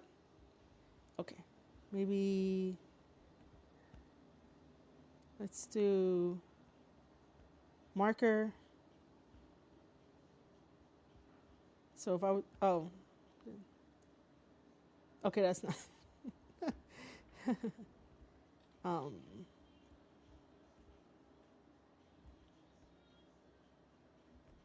Okay, how does this look, guys? Okay. I could just see it back here. It looks great. By the way, guys, if you're getting value from any of this stream, any part of this stream, make sure to hit that like button right here on youtube.com/Square Circle Podcast. Because we're about to get educational. If you want to tweet it out, send it out. and whatnot. Bring a friend in, by all means, go ahead. So as you can see, this is the United Empire minus 2 people that are not here.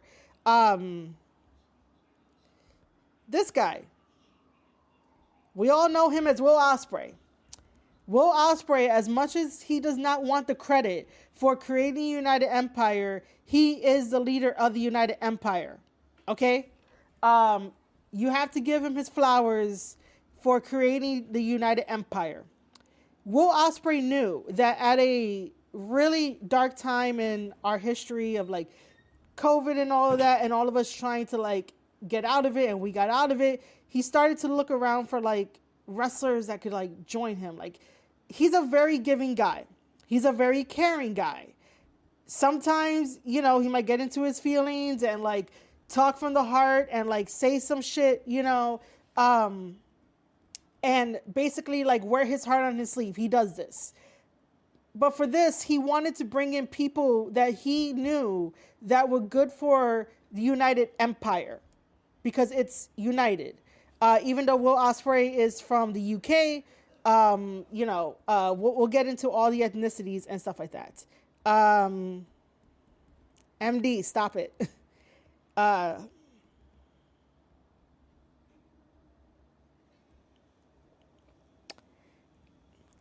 don't know if I were to count B Priestley as part of. I mean, she was like with Ospreay at the time, so like, I guess you know, we could count her into the United Empire.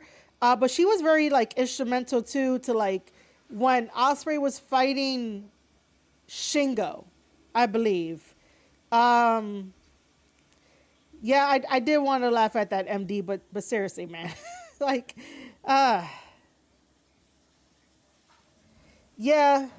But yeah, 2 people are not there. So Ospreay started United Empire. Ospreay obviously, let's see, hold on.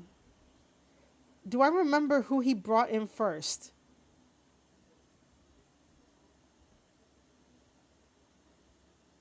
I don't remember who he brought in first. I want to say that he brought in the Great Khan. He also brought in Jeff Cobb as like the first 2. The Great Khan is a damn good wrestler, man. The Great Khan does this cool thing where, like, depending on if he is in a tag team, he will wear long pants, I believe. And then if he's not in a tag team, he'll wear, like, the wrestler shorts. But he's a very good wrestler. Okay. Got it. See, thank you, G Coalition. So it started with Ospreay, B Priestley at the time. Then they brought in the Great Khan, and then they brought in Jeff Cobb. See, I didn't know which one was first. I didn't know if it was Jeff Cobb or the Great Khan. I felt like it was the Great Khan. And then the mystery partner X is we'll get to him in a moment. Can you wear short pants? That's kind of an oxymoron.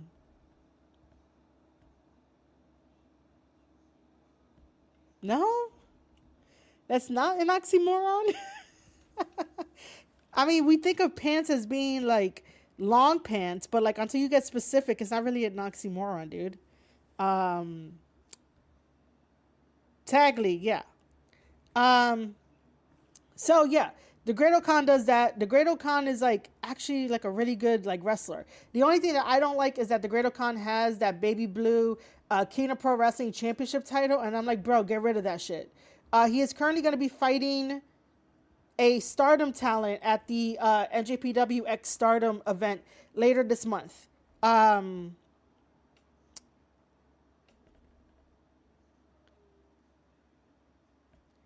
If YouTube has shorts, are they longer video pants? I swear, MD. But that's a pretty good one.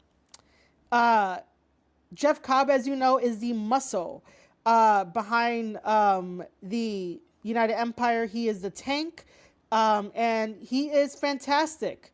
I did not like the fact that he had to lose to Zack Sabre Jr. on different occasions when Zack Sabre Jr. was the NJPW World TV Champion, which basically just means that, like, It's a 15-minute match. It is only dedicated for the NJPW World website, which you should get a subscription to help them out. But Jeff Cobb, man, he's a beast. Jeff Cobb needs his freaking flowers, and Jeff Cobb needs to be at the top of the food chain, man. Like, enough is enough to like let him drown in like what they're doing with him. Now the mystery partner X was this. Oh, I made it too big. Was this guy right here, Aaron Henare, which I love to death. Like, I love that guy. Aaron Henare is not everyone's cup of tea. And if he is not your cup of tea, that's totally okay. You don't have to bring hate over here. You don't have to do that. We can agree to disagree, but Aaron Henare is very special to be in the world of professional wrestling, and I am happy that he is in the world of professional wrestling. And he was the mystery partner X. So what happened was that before Aaron Henare became Aaron Henare, he was Toa Henare, and he was under the tutelage of Hantai. And Hantai, if you're under the tutelage of Hantai, you definitely become like the cookie cutter, good baby face kind of guy. And it was sort of working, not really working, and it was like really cringe. He wasn't really getting a reaction under Toa Henare and under the tutelage of Tanahashi and Hantai, and it didn't really work out. And if you ever wonder why he has such a disdain for like Tanahashi and Hantai, is because they could have essentially ruined his career. Just because it wasn't like his true authentic self, even though like he loves to represent his Maori culture. He loves to represent like everything New Zealand, everything Maori, and you know, stuff that goes on like in his life. And they gave him the chance to do it, but they did it in the way that you could think of how when The Rock came out and he was Rocky Maivia. And the fans were like, boo, no, you know, we don't want this Rock. Like, who is this guy? And then when The Rock was given the opportunity to tell people off, that is when it switched and he became The Rock as we know him as. And very similar, this is what happened with Aaron Henare. So I covered this. It's in my back catalog. It was during the New Japan Cup when Aaron Henare was still under Toa Henare, and he fought against Jay White. Jay White beat him. And I remember the promo that he cut. And I commented on the promo, and I commented on his work ethic, and I commented on his match, and basically he actually heard what I said, and he thanked me for it, and and now he basically is in the United Empire, because after the promo and talking about like all the pent up feelings that he had, and mentioned his dad and stuff like that, and like personal shit that he was going through, he did punch the wall during that promo that was backstage, and Ospreay saw this, and Ospreay went to Aaron Henare, Toa Henare at the time, and offered him a spot on the United Empire, and then later on became like, you know, he's the ex-mystery guy, and I basically titled my next podcast episode, X Gonna Give It To Ya, because New Japan loves being like, oh, this is Mystery Partner X. And who's Mystery Partner X? And it comes out to be a brand new version of Aaron Henare, which, by the way, Jeff Cobb is the tank of the United Empire. Aaron Henare is the muscle behind the United Empire. And this guy almost like freaking died too in the wrestling ring. But the ancestors were with him, so I'm happy that he's still here. But yes, after all of that, that's when he got brought into the United Empire as Weapon X. So my podcast episode, like I said, was called X Gonna Give It To Ya. Anyway, I hope New Japan isn't going to wait too late to elevate Cobb too slowly, the same way they did with Tama Tonga. This is why I say Jeff Cobb needs his flowers, because, man, I know this guy is frustrated, even though I have yet to ask him, but like the way he responds on social media, the way that he gets ignored on social media when he should be in AEW doing some like crossover of AEW and New Japan storytelling. It's just, I just think that Cobb is so frustrated. So frustrated. And yeah, according to G Coalition, because he's my buddy here for this, next time I'll have him on to like if we need to talk about more about this stuff. But Jeff Cobb was definitely instrumental in bringing Hinari in. You know, he definitely was.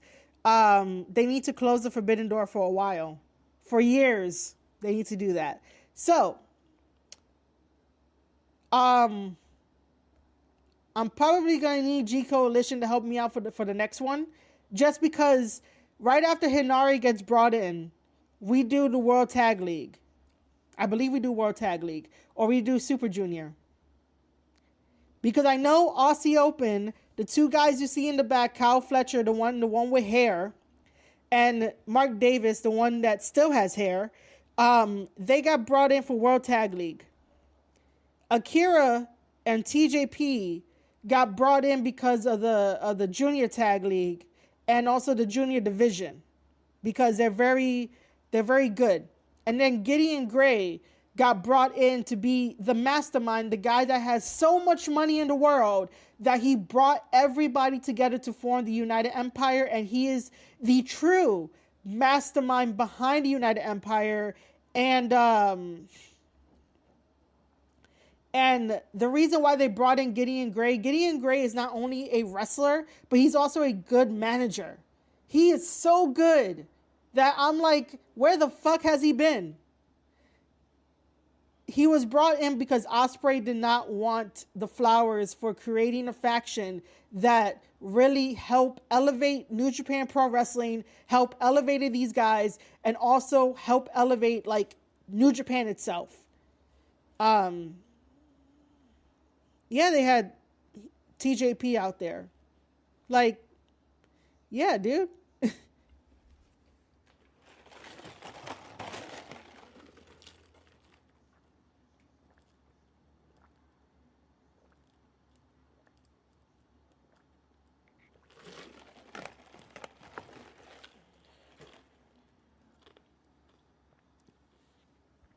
Yes, let me also mention this too, that Gideon's nickname is literally the Orchestrator. Thanks G Coalition for reminding me about that. But yeah, that was his thing. MD, I know you don't watch New Japan, and I know you're here to support me, and I appreciate you for everything that you do in the chat, okay? But like, you know, I mean, I don't know, man. It just sounded like TJP, they had Perkins out there. Like, yeah, dude, like the United Empire. He's part of it. He also showed up at MLW, and I was honored to watch his match for the second time that he came back to MLW, and then helped him out to let him know like where his friends were. So like, that's cool. Next time I'll pick his brain on some stuff. But for the time being, like, that's my only interaction with TJP. Anyway, so this guy right here, the one that's bald, is Gideon Gray, the manager, the orchestrator of the United Empire. And like I said, he was brought in because he is the orchestrator, and Will Ospreay did not really want to take any flowers or any responsibility or any of the stuff like that, you know, for being the guy to put everyone together, because in the United Empire, there is no leaders.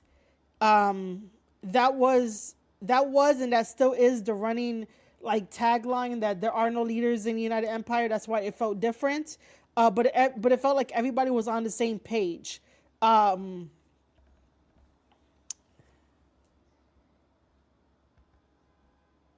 TJP, Akira Francesco, these guys are damn good as Catch 22. That is their tag team name for the junior division.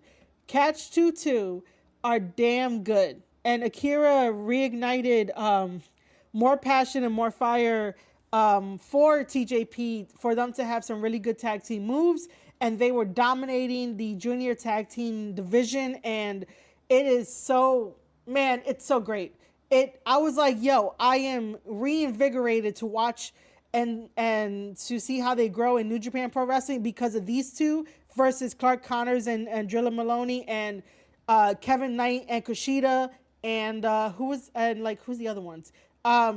They are really good against Chris Bay and Ace Austin because I think they fought them before. They're phenomenal. They're a really good add to the United Empire. Now, the two guys in the back, Mark Davis and Kyle Fletcher. Kyle Fletcher and Mark Davis are Aussie Open. They have always been known as Aussie Open. Obviously, Will Ospreay is a huge fan of theirs, and definitely Ospreay is personal friends with both Kyle Fletcher and Mark Davis. And Will Ospreay is very instrumental into bringing in Mark Davis and Kyle Fletcher into the United Empire, and everybody was ecstatic about it because New Japan allowed more new players to come in and for the group. And I can tell you 100% that when Aussie Open came into New Japan Pro Wrestling and they were doing the tours on everywhere on Japan, right? Everywhere on the island, they were doing tours. Everybody was cheering for Aussie Open. Every Japanese fan was a fan of Kyle Fletcher and Mark Davis. You got to know who these two guys are. You got to know and understand how they worked as a team, how they worked as a unit.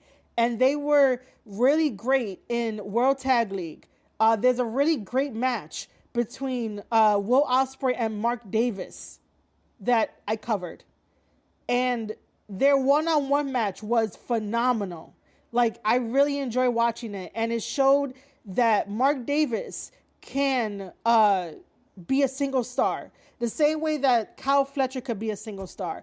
And we know that it is public knowledge that Will Ospreay had one point said that he tried so hard to get New Japan Pro Wrestling to sign Aussie Open, meaning Kyle Fletcher and Mark Davis.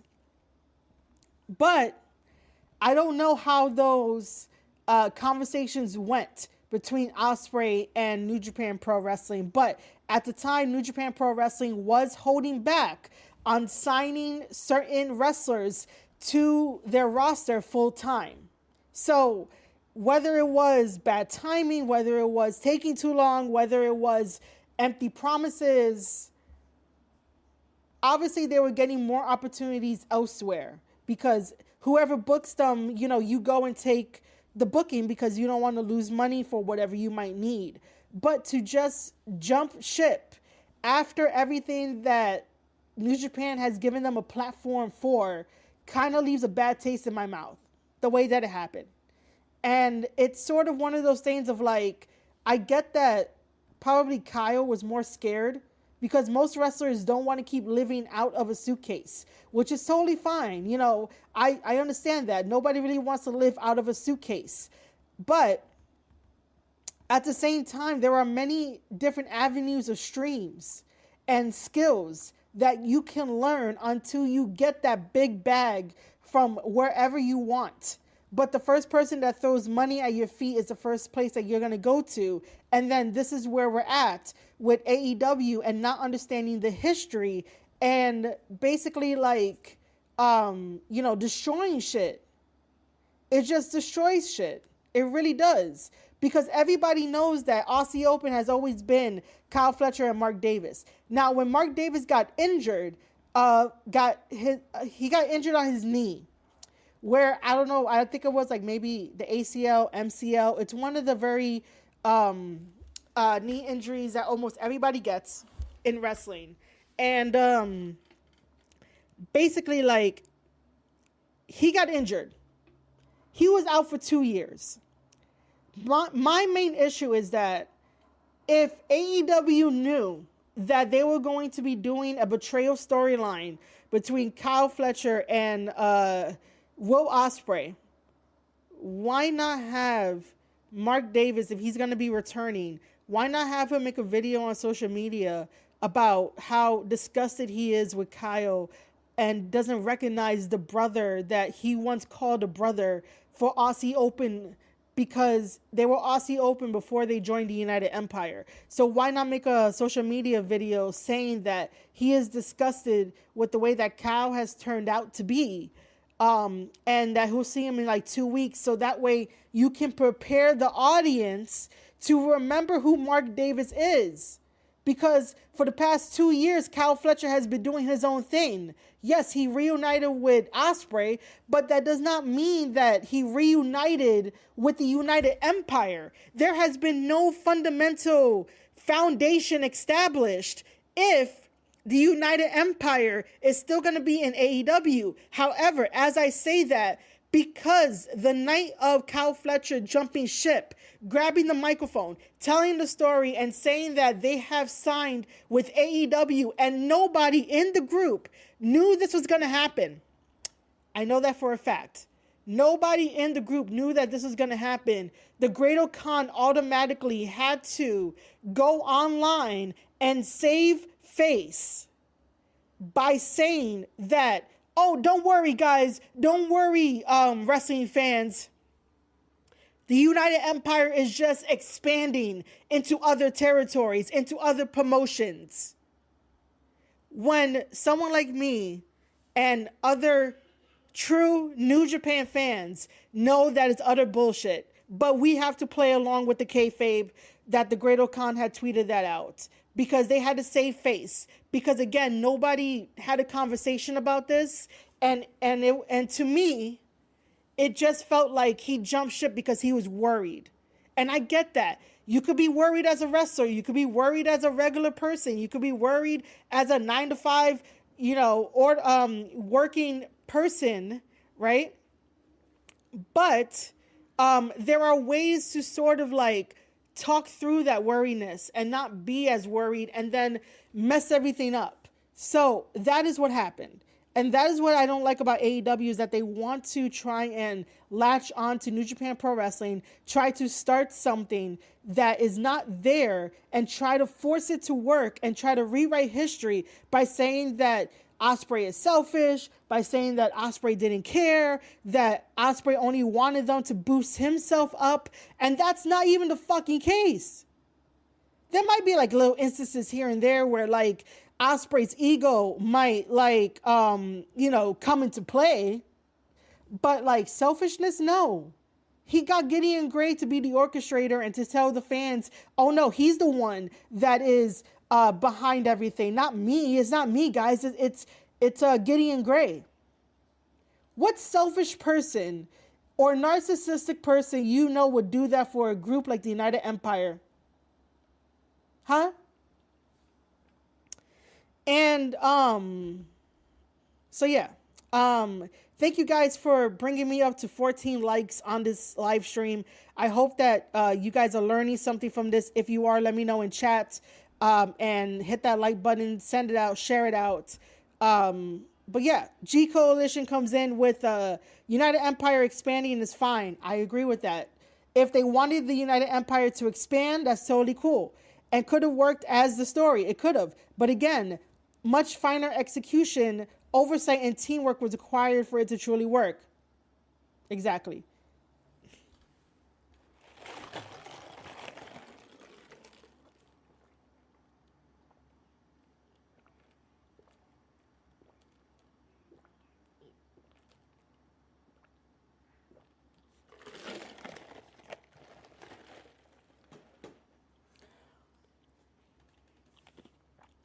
Okay.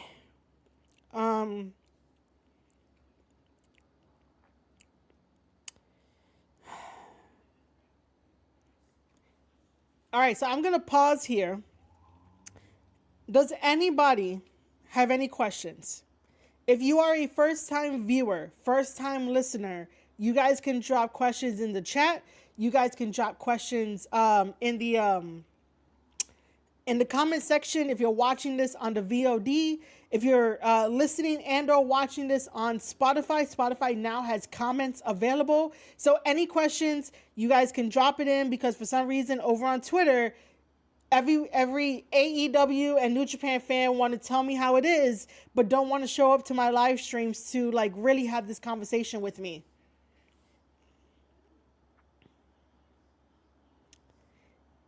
MD.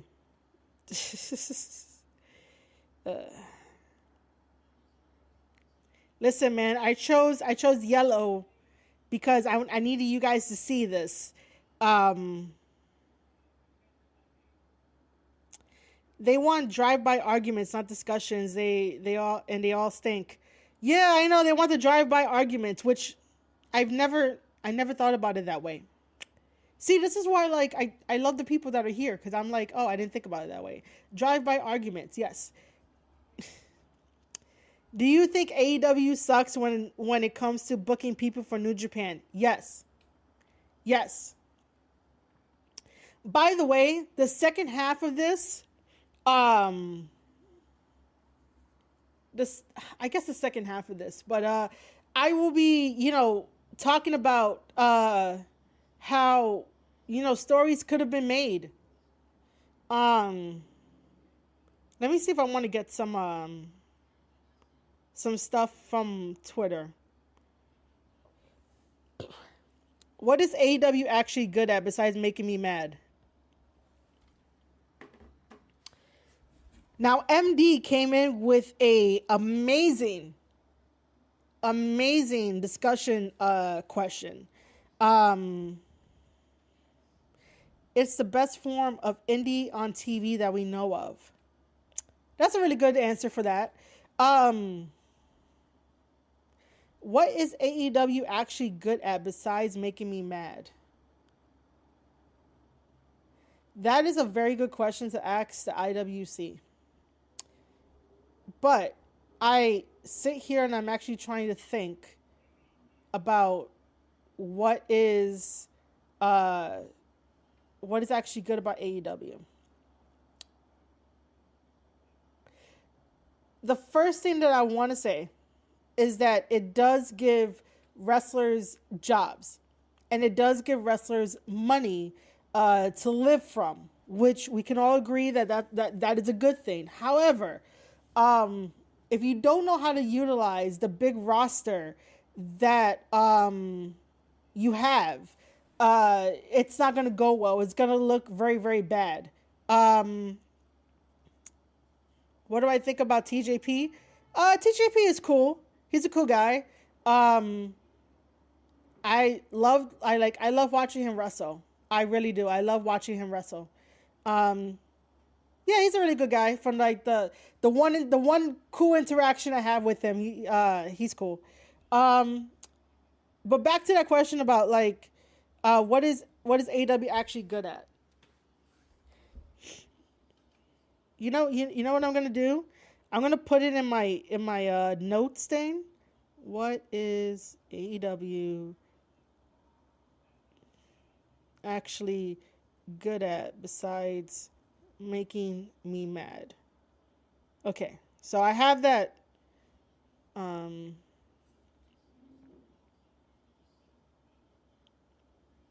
So I have it right here. I put it in my notes. Because that is a very good question to keep going back and trying to figure out, like, what are they good? Like, we could go into the past about why we became fans in, like, 2019 and stuff, and be like, what was so good about it? But then now it's like you're trying to find stuff that's good about AEW, and I'm still not sure what it is in this current form. You know what I mean? It's a good place to get handouts, not a place to grow your craft. That's the thing. That's true. It doesn't really grow nobody. Sucks that it feels like the talent's time gets wasted. Oh, yes. Yes. That's true.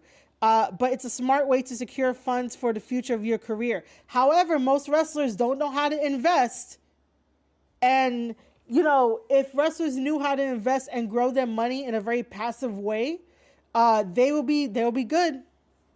If anything happens, the AEW stink is what's going to be the big obstacle. Yes. I feel like AEW is good at torment. I think we all feel that, that's exactly how I feel about it. Booking pay-per-view match cards until they go off the rails with CCW stunts.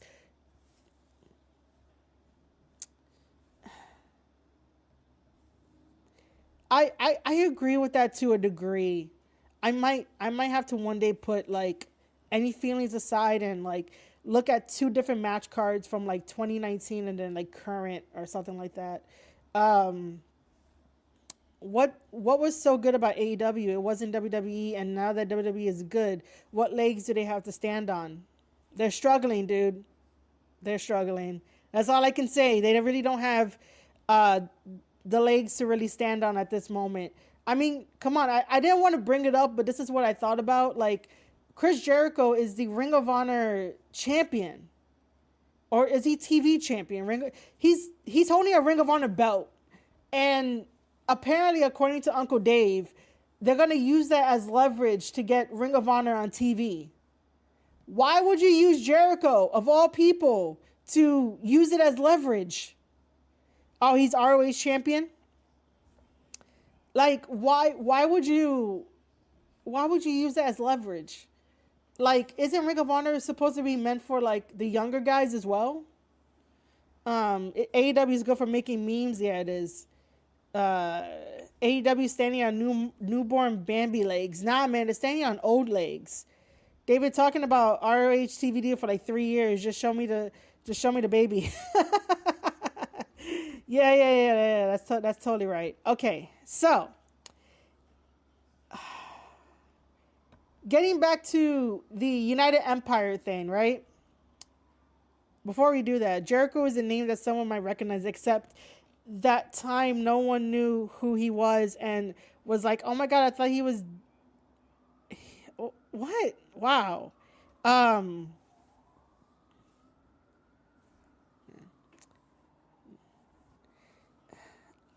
don't like DG at all. And by the way, DG is man, I just don't like DG at all. It was the NBA overrun. Yeah, definitely the NBA overrun.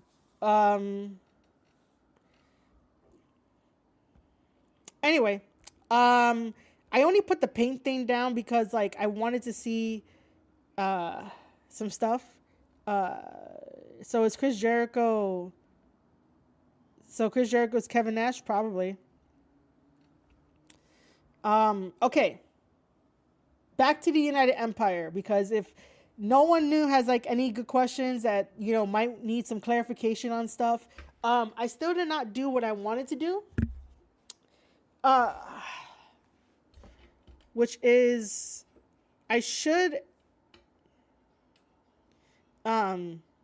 bring up like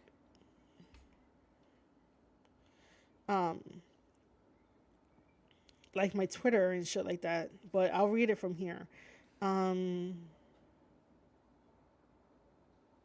Okay, so I know I'm like jumping ahead in a way because I wanted to like do this in a timeline kind of way. Let me see. Is there a...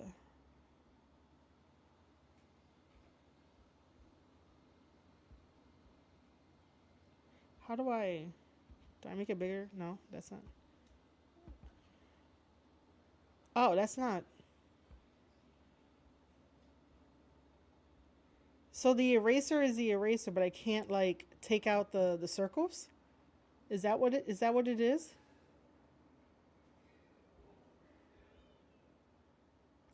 Okay, that's stupid. Okay. That is stupid. I'm going to keep the United Empire picture up without the circles on them, without the onion rings on them, as MD likes to say.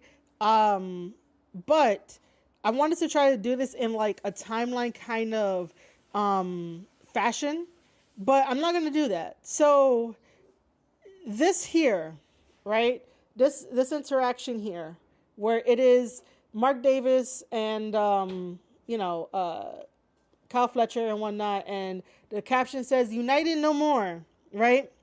Um, and I didn't like it because, first of all, you are trying to tell a story that doesn't make any sense, that is being forced, and the fans don't really know who Mark Davis is. If Mark Davis, well, not if, Mark Davis has been out for 2 years, and only now you're gonna mention on commentary that, oh, look, it's Aussie Open's partner, Aussie Open this, Aussie Open that, but just mention it one time on commentary. Mark Davis gets a really cold surprise return. Nobody is reacting. The crowd is not reacting. And, they're bickering like little kids right now. And nobody in the crowd, as you watch the video, no one cares. And this is on a Saturday. It's not even on the flagship show. Like, because it's on Saturday and because some of these stories travel between Wednesday, Friday, and Saturday, it does not do no wrestler a good service for that to happen. If you want a story to stick, if you want wrestling fans to be like, I am invested, I want to buy the tickets, I want to buy the merch, I want to be invested, I want to spend the $50 for the AEW pay-per-views, keep stories like this, even though I don't like this story, on the main show. If you have me flipping different channels for different days, I'm not going to do that.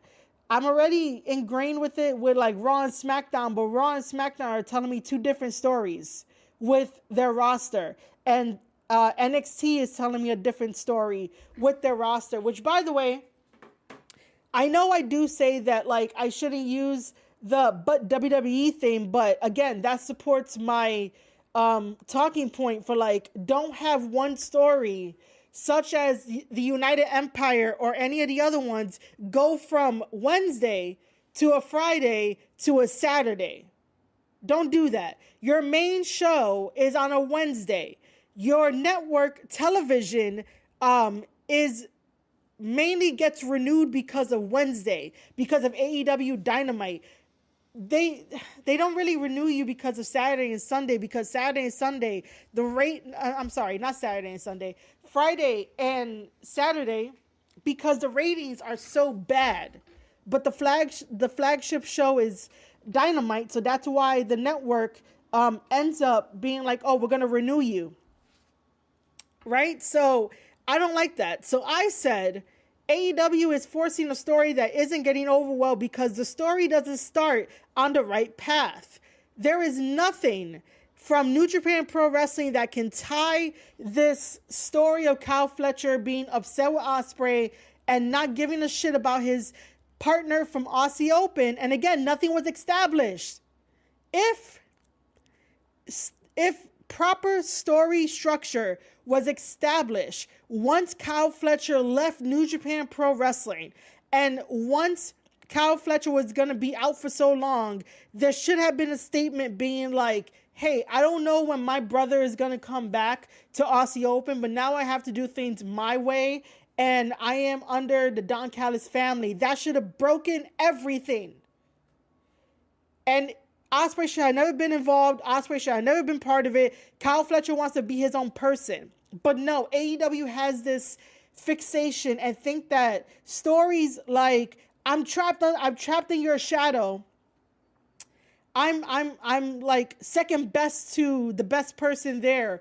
They think that these stories get over. But they do in some capacity, but they really don't. So like there should have been an established disconnect between why Kyle Fletcher is going to go off on his own. He doesn't know the time frame of when his partner is going to get back, so he wants to start doing his own singles wrestling thing, and maybe something along the line they could come back together, be Aussie Open, or Mark Davis comes back and like does his own thing, but acknowledges that they were once Aussie Open and he gets it, and he never wants to have Kyle try to wait for him on anything. That would have been better. It would have been better. Hold on, because I swear, man, like, these writers are fucking lazy. Where's my video capture?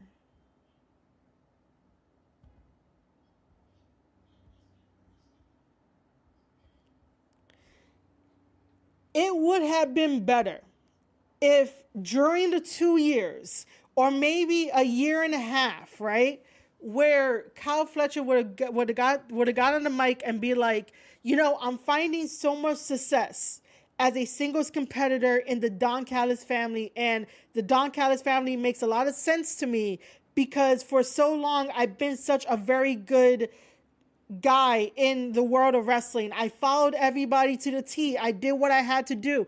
I even followed Will Ospreay's example to be a very good guy. But where did that get me? That's why Kyle Fletcher decided to jump to New Japan Pro Wrestling. By the way, I'm cutting like a little bit of a promo. This isn't his words. Just in case if anybody out there, like, you know, wants to twist my words, don't fucking do that. So Kyle Fletcher will continue to say something along the lines of, this is why, insert Kyle Fletcher's name, jumped to AEW, because the promise, the land of opportunity, New Japan Pro Wrestling was not going to give that to him. So he decided to do what's best for him, and by proxy, what's best for Mark Davis. Once Mark Davis got injured and he got worried and he's like, oh shit, who's going to take care of these medical bills? Are we forever going to stay in Australia? Like, we don't want to do this. We don't want to live out of our suitcases. So why not sign with AEW? And then signing with AEW, here comes Don Callis to be like, I feel for Don Callis, even though we could all agree that Don Callis is really not needed. Like, we could have had Gideon Gray also jump over and also be instrumental and create something new that is in the United Empire. Because again, once you leave New Japan Pro Wrestling, like, you should not take the IP with you. You shouldn't do that. So I'm working with what we have, right? We have Don Callis here. We have Kyle Fletcher. And Don Callis should have went to Kyle Fletcher and be like, hey, I'm here to help you. I'm here to guide you. And, you know, come join my family. A year and a half in, Kyle Fletcher should have said something along the lines of, you know, I had a very good life. I was a very good person. I did everything right. But like Ospreay, you know, I'm no longer going to be in your shadow. I'm no longer going to be the guy that you want me to be, because I have experienced so much success with Don Callis, and Don Callis's family and mission aligns with, you know, how I feel right now, because, you know, I'm getting wins. I'm getting this. I'm getting that. I'm getting opportunities that, you know, you never wanted to help me with. So, you know, it's goodbye. Obviously, Ospreay is going to be like, you know, we're friends. What are you talking about? Don Callis is poisoning your mind. And this would have been the perfect time for Kyle Fletcher to be like, oh, well, the same kind of mind that got poisoned to use him as a manager to fight against Kenny Omega. You know, to say something like that, to that kind of effect. And then they're going at it. And then that's when Kyle Fletcher can start the betrayal. And then also say that Aussie Open is dead because Kyle Fletcher has found so much success and he no longer wants to wait for Mark Davis to be fully medically cleared. And if that were to happen, here comes Mark Davis with a video that he can utilize social media, put up a video of him being angry and disgusted and being like, Kyle, I don't know who you are anymore. You really want to throw away everything for power and greed for Don Callis, knowing that Don Callis, like, you know, in the end, doesn't make anybody famous? Like, some shit like that, right? Because, again, Again, Mark Davis has to come back as a babyface because he's been out for 2 years. And this is how you reestablish him and reestablish the connection between Aussie Open, United Empire, and like what happened in New Japan Pro Wrestling. But the bulk of that will be done by Kyle Fletcher, because in Kyle Fletcher's mind, he's done. But no, does AEW go with any of this shit to try to make it logical? No, because AEW is lazy. AEW writers are lazy. But I will say, if any representatives from AEW listens to this, you guys have my full permission to use it. Even though, like, I should say I should get a dime for the idea, but you guys need to help way more than me. You guys need to help way more than me, and I will give it as free charity, because it's really ridiculous that you want to try to create a story that nobody cares, that you're getting the information wrong, you're getting the history wrong, and no one is going to give a shit by the end of this. And then you're going to make it difficult for the people, for the United Empire members in New Japan Pro Wrestling that has yet to react to this and say something about it, or even travel to AEW and like smack these guys up off the side of the head. You guys are going to do damage to the history, but I'm going to be here to correct it, because that is what needs to be happening. So, like I said, Mark Davis will give a fiery babyface promo. And then you could also say that he went to go visit Ospreay in the hospital and be like, Kyle, you're a dead man. And then boom, there you go. Fucking story. But no. I swear, man, like, if you know the history, all of this anger should be on the shoulders of Kyle Fletcher.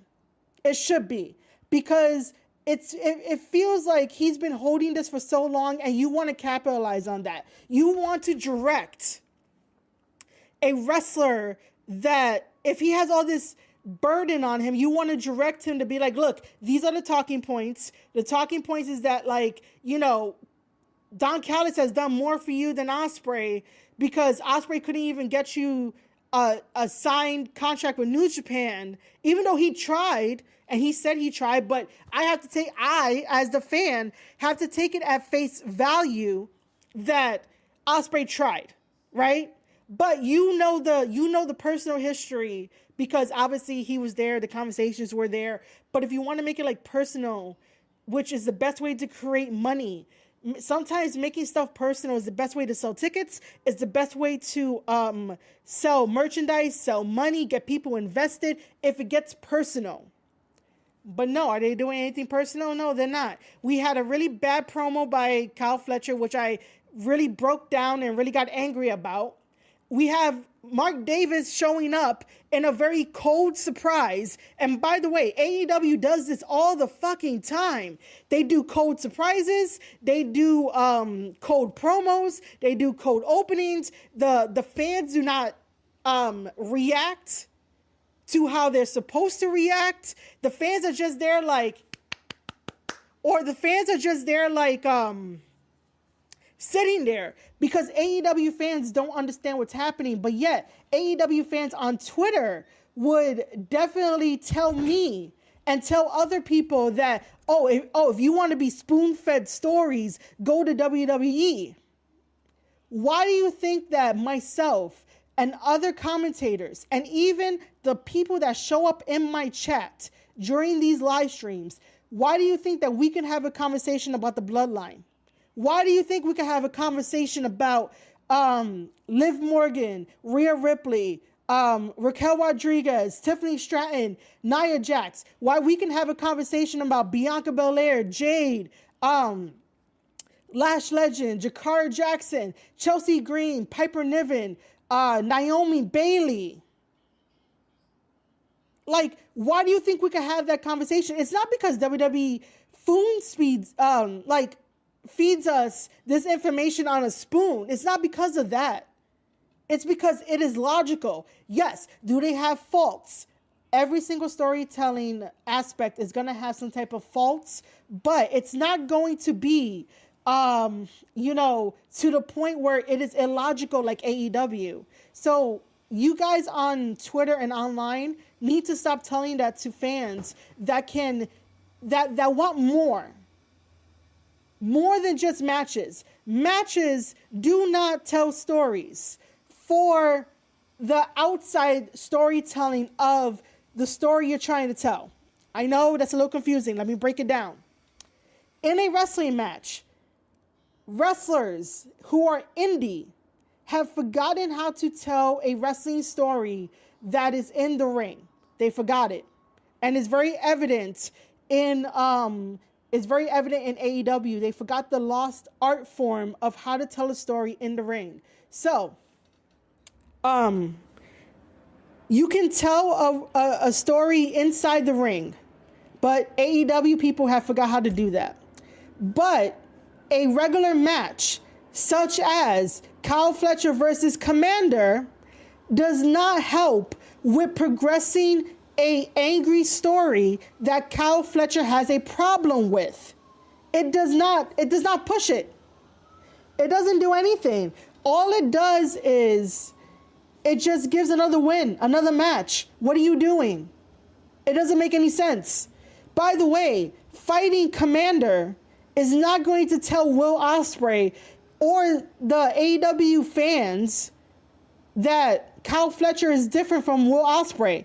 Nobody, I will repeat it. Nobody has ever said that Kyle Fletcher and Will Ospreay are the same. They are totally different. They wrestle different. They may dress a little bit the same, and that's only because of being a United Empire member. But Kyle Fletcher and Mark Davis are Aussie Open first, United Empire second. And that is the only team in that group that you could say that. Aaron Henare is United Empire first. Great Khan, United Empire first. Jeff Cobb, United Empire first. Akira and TJP, United Empire first. Gideon Gray, United Empire first. Will Ospreay, United Empire first. Mark Davis, Kyle Fletcher, Aussie Open first, United Empire second, because they came as a package deal. But again, AEW representatives and AEW writers are not going to know that, because what are they doing in these writer rooms? Nothing. They're like, oh, we could just do this to be fun. You know, when you make a story, you have to ask yourself, why are you making the story? What is the point that you want to try to get over? What kind of feeling, reaction do you want the audience to have? Right now, it's cold. Everything is cold. And I'm not going to sit here and allow AEW to destroy this on AEW programming without doing the proper storytelling for it. You know, it is ridiculous. Now, as I continue to read my tweet, by the way, United Empire in New Japan Pro Wrestling is still a faction. We still got them in New Japan Pro Wrestling. To say or question United no more implies that United Empire was only in AEW without giving history on where it all started. The United Empire started in New Japan Pro Wrestling, the same partnership that is still with AEW, and Tony Khan decided to buy up all the top superstars and leave New Japan Pro Wrestling with nothing, and that's wrong. But AEW and Tony Khan do not honor the starting point of where people come from, meaning where their wrestlers came from and all that kind of stuff. They want to take, and then give us bullshit stories like this, right?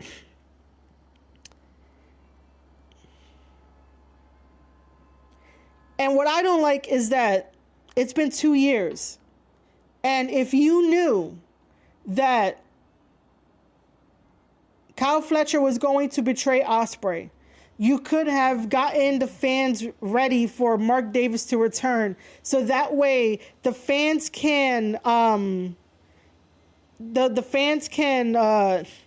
know who Mark Davis is, be reminded who Mark Davis is, and actually connect with Mark Davis, because he's angry at the man that Kyle became and he doesn't recognize Kyle Fletcher anymore. And how many of you out there have had friends or situations where your friends decided to leave you high and dry for the greed, for whatever else, and decided to throw away friendships? We've all experienced that. So why not use that as a way to do this story. Because when you create a story in professional wrestling, you are drawing on experiences of human beings. You are drawing on experiences from like workplaces, ordinary stuff, even in like fantasy realms, tropes, cliches, and you're trying to tell a story and trying to help people overcome an obstacle. That's why I fell in love with WWE. That's why I fell in love with characters like The Undertaker and Kane and all those larger than life characters, is because those characters help you through obstacles in your life. AEW don't know about obstacles. Well, I should say Tony Khan doesn't know about obstacles, because if Tony Khan understood obstacles, we'll have a better story. We'll have a team.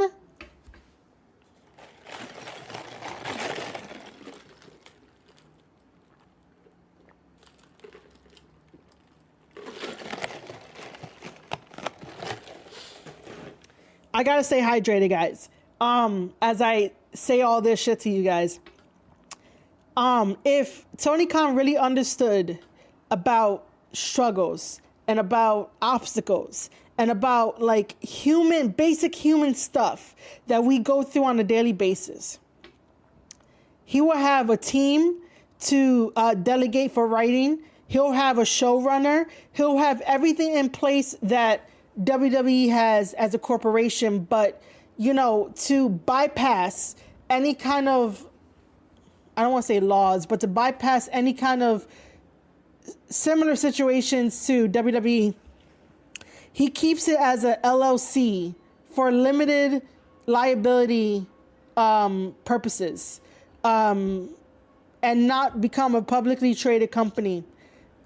Because he doesn't want nobody to know the finances. He doesn't want nobody to know anything. He wants to keep it all to himself. But again, because he started out as rich and has the inheritance money and everything else and everything at his fingertips, he doesn't know how to create human connection with the fans to create story. And it's all awkward. It's all cringe. And it's all like, yep, this is not going to connect with us.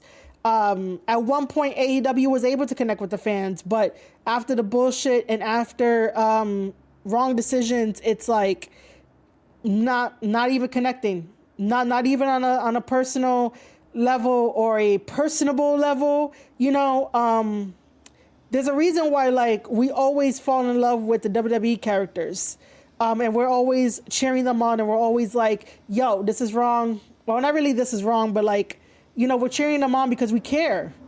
And I care about the United Empire. I care about the story being told. I care about AEW getting back to a place where they remember what their vision was. But I'm not sure if we need the vision of change the world in 2025, because WWE has already changed the world. So again, Tony Khan and AEW are behind when they have all the money in the world to be ahead of WWE. But you know, this is a vanity project, and some of these talking points, you guys might be like, "Oh, she's just regurgitating from other stuff." No, it's happening in real time. If it wasn't such a vanity project, they would have done something similar to WWE ID, but no, they didn't. They still have not opened their own facility to train people. People get hurt. People end their careers at AEW. And it's all for what? Just so that way Tony Khan can play in the sandbox with the toys that he overpays? It's very evident over the past couple of months that, well, just this year alone, it's very evident that like all this shit is a vanity project. It's for him to say that he did it rather than taking precautions and putting in foundations in place. But now this might seem like I'm just bashing the guy and like hating AEW, but that's not like what I'm trying to do. I'm trying to like give you the perspective of like, we're all seeing this in real time. And it's frustrating because like, I was going to say Dr. White Chocolate here. The amazing Dr. WC, Dr. Wrestling Community, Dr. Wrestling Crew, said it perfectly that AEW fans don't want a conversation. They just want a gotcha drive-by kind of gotcha style, which I think I said it twice, where it's more like they want to try to get you on something rather than having a meaningful discussion.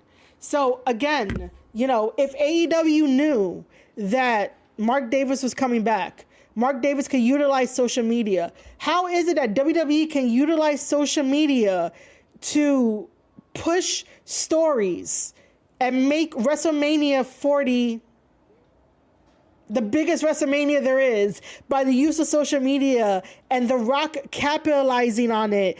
But somebody that's been hurt for 2 years comes back cold open and nothing. AEW and AEW wrestlers need to stop using social media as a way to try to clap back at the fan base that is trying to keep them alive. I do know that people just speak out their ass and people say some really disgusting, mean shit. I get that. And even some out of pocket shit.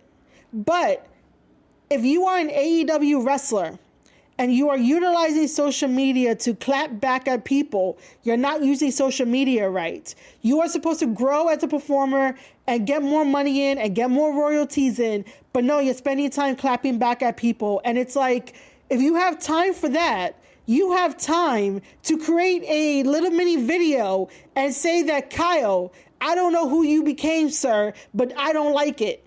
And then when you do that, it opens up a bigger discussion on social media, more buzz for AEW. But no, AEW, all they want to do is just clap back at fans.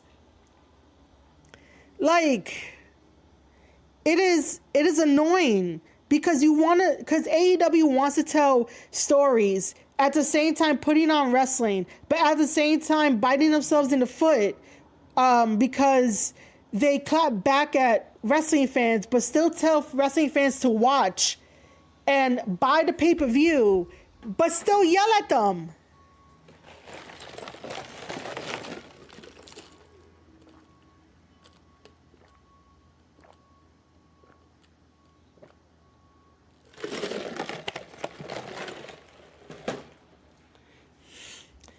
And because this happens the way that it happens, it really makes you damage goods when companies are looking at you. And they might want you to join the roster. But like, AEW, please slow down with clapping back at fans. Start making actual video postings if you want to. Push storylines. Stop having hologram. Stop having Commander be the fall guys to try to push a story that's not working. They do it all the time. You guys have them lose all the time. And it's like, what are you doing? Even Ishii ends up losing too when it's like convenient for AEW. Because AEW don't know how to utilize New Japan guys like Ishii and have him lose. But Ishii is still getting a payday, so I don't know. But all of those guys, like, it's so annoying.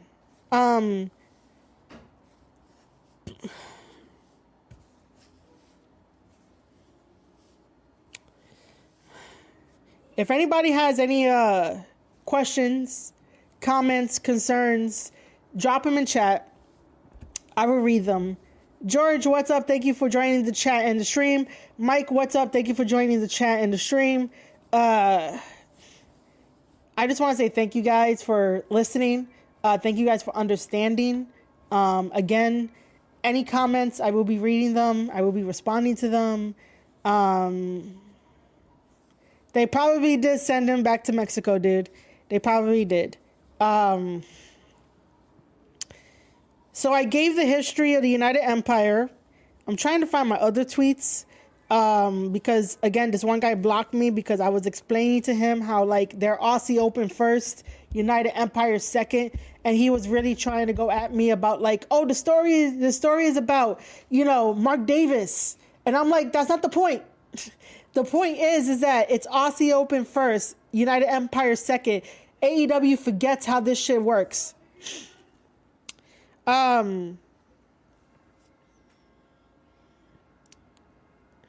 By the way, if you guys don't know, because I don't have it on my laptop, but this match that's coming up is a tag team match of Konosuke and Kyle Fletcher teaming up to take on Ricochet and a mystery partner. So I decided to like bookmark it, right, myself, because I want to see what happens on Wednesday night. Because I think that I might be right or not, but I said the mystery partner should be Mark Davis, one half of Aussie Open tag team partner with Kyle Fletcher and United Empire member. Remember, Aussie Open first, United Empire second. Since AEW wants to speed run through a bad story, I bet the mystery partner is going to be Ospreay. Ospreay will be cleared and then wrestle. So I think that the mystery partner for Ricochet is going to be Will Ospreay, but in this instance, it should be Mark Davis, just because they had the face-to-face not too long ago on Saturday. Hologram is injured. I just got told Hologram is injured. So, yeah. Is there anything else I need to go over about AEW and United Empire? If you guys are still with me, thank you so much. Let me know now in the comments, in the live chat, if I missed anything, if anybody has any questions. Because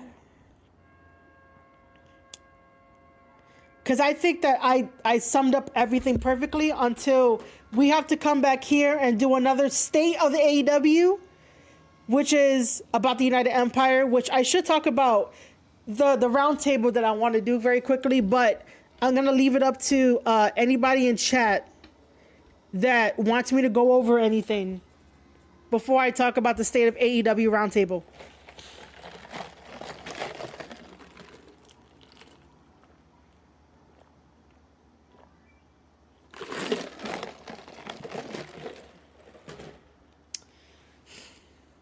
I gotta stay hydrated.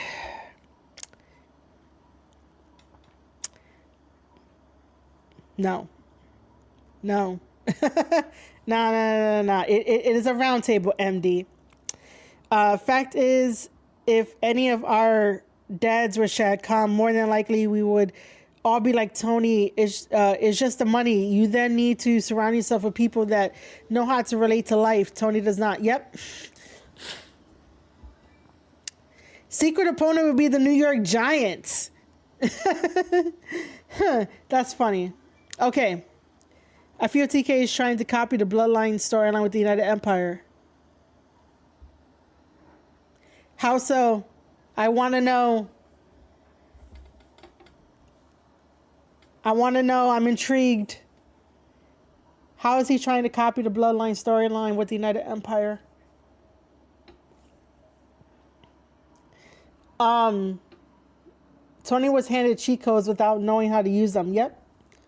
By the way, guys, if you have gotten any value from this live stream, whether it is the VOD or the live stream, or if you're on Spotify, if you're on Spotify, please make sure to head over to youtube.com/Square Circle Podcast, where you can hit that follow button, actually that subscribe button, be part of the family, and you can hit the like button as well during these live streams and chat with me on the live streams. So if you want to end up doing that, if you're over as a Spotify listener, for everyone else that listens, just join the family over here on the Square Circle Podcast. The Civil War type story. Yeah. Yeah. Okay, I get it. Tony Khan could even dream of a storyline better than the Bloodline. MD, I appreciate you, man. I appreciate you. All right, so yes, you do. Your humor, which I really want, like, I love the humor. So this is what's going to happen. I am going to wrap up the stream. If no one else has any other questions and or like anything to bring up about the United Empire, about AEW, Cool. I'll give it a couple more like seconds just in case for everything to catch up. Because I do want to mention a couple of things before we wrap up.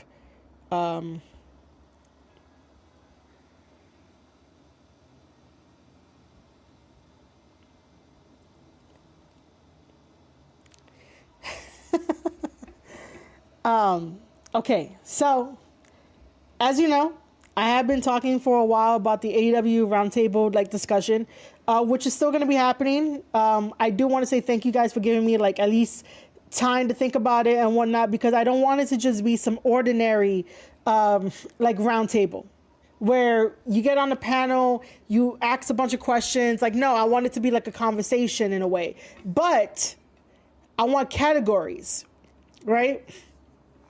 I want at least, because I want the roundtables to be a series, right, where I have different voices, where obviously people who are in the chat, if you're up for that, you're more than welcome to come on. I will have like a whole detailed thing of like how you can join and stuff. Yeah, definitely nothing with me is ordinary.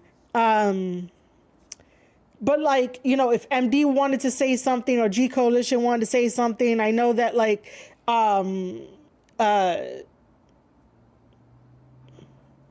somebody else wanted to say something, like his name escapes me, but I want to do categories, at least like 3 different categories or 2 different categories maximum, to talk about AEW and like the issues that should be fixed. We could host it in my Discord, which would be a good thing, to try it out. And then that'll be like an exclusive, thing. I just like live streams because I could get people on, but yeah, we could definitely do it on my Discord. But I do want people to hear this. We could do it stages. Yes. Okay. It's going to be categories. I will uphold the rule of the but WWE rule. There will be that rule, and I would explain it in full of like what it means. We will be using MD's question from earlier, where his question was, oh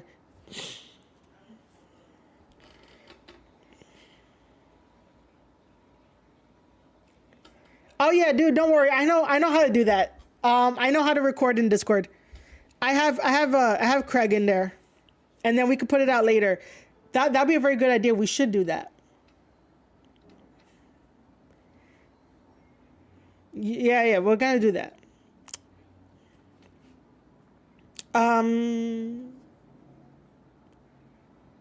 What was I looking at? Oh,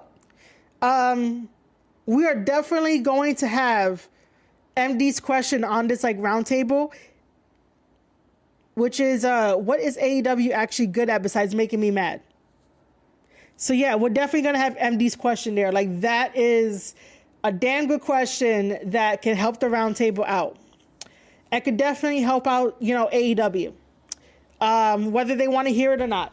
But yes, we could record it in Discord, and we could definitely like send it out later. Yeah, we could do that. That'd be better.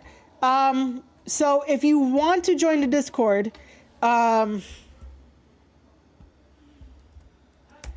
if you want to join the Discord, you could join the Discord, so that way you can listen to the Discord space.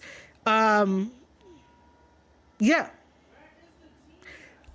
I wanted to like create a survey too. I might end up creating a survey as well. And I'll send a survey out just to get some categories. Yeah. You know what? Discord it is. But yeah, I just wanted to like put that out there semi. So now I'm just thinking about like all the stuff. So again, if you have not joined the Discord, join the Discord.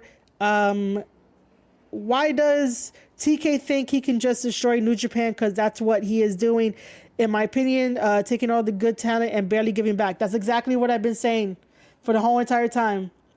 There's a reason why I have the best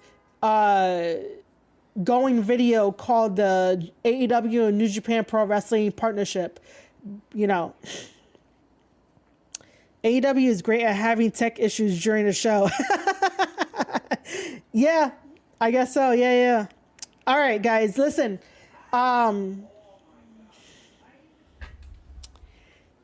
Listen, it has been a fantastic Sunday.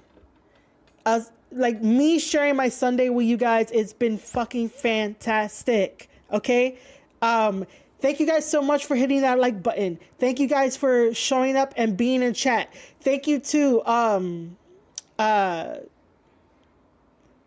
Black Metal Hooligan for dropping bombs in the beginning of this live stream where I just turned it on and he came in and dropped some bombs and well, YouTube, don't flag this. Like, he has some really good points because YouTube is sensitive. I love you, YouTube.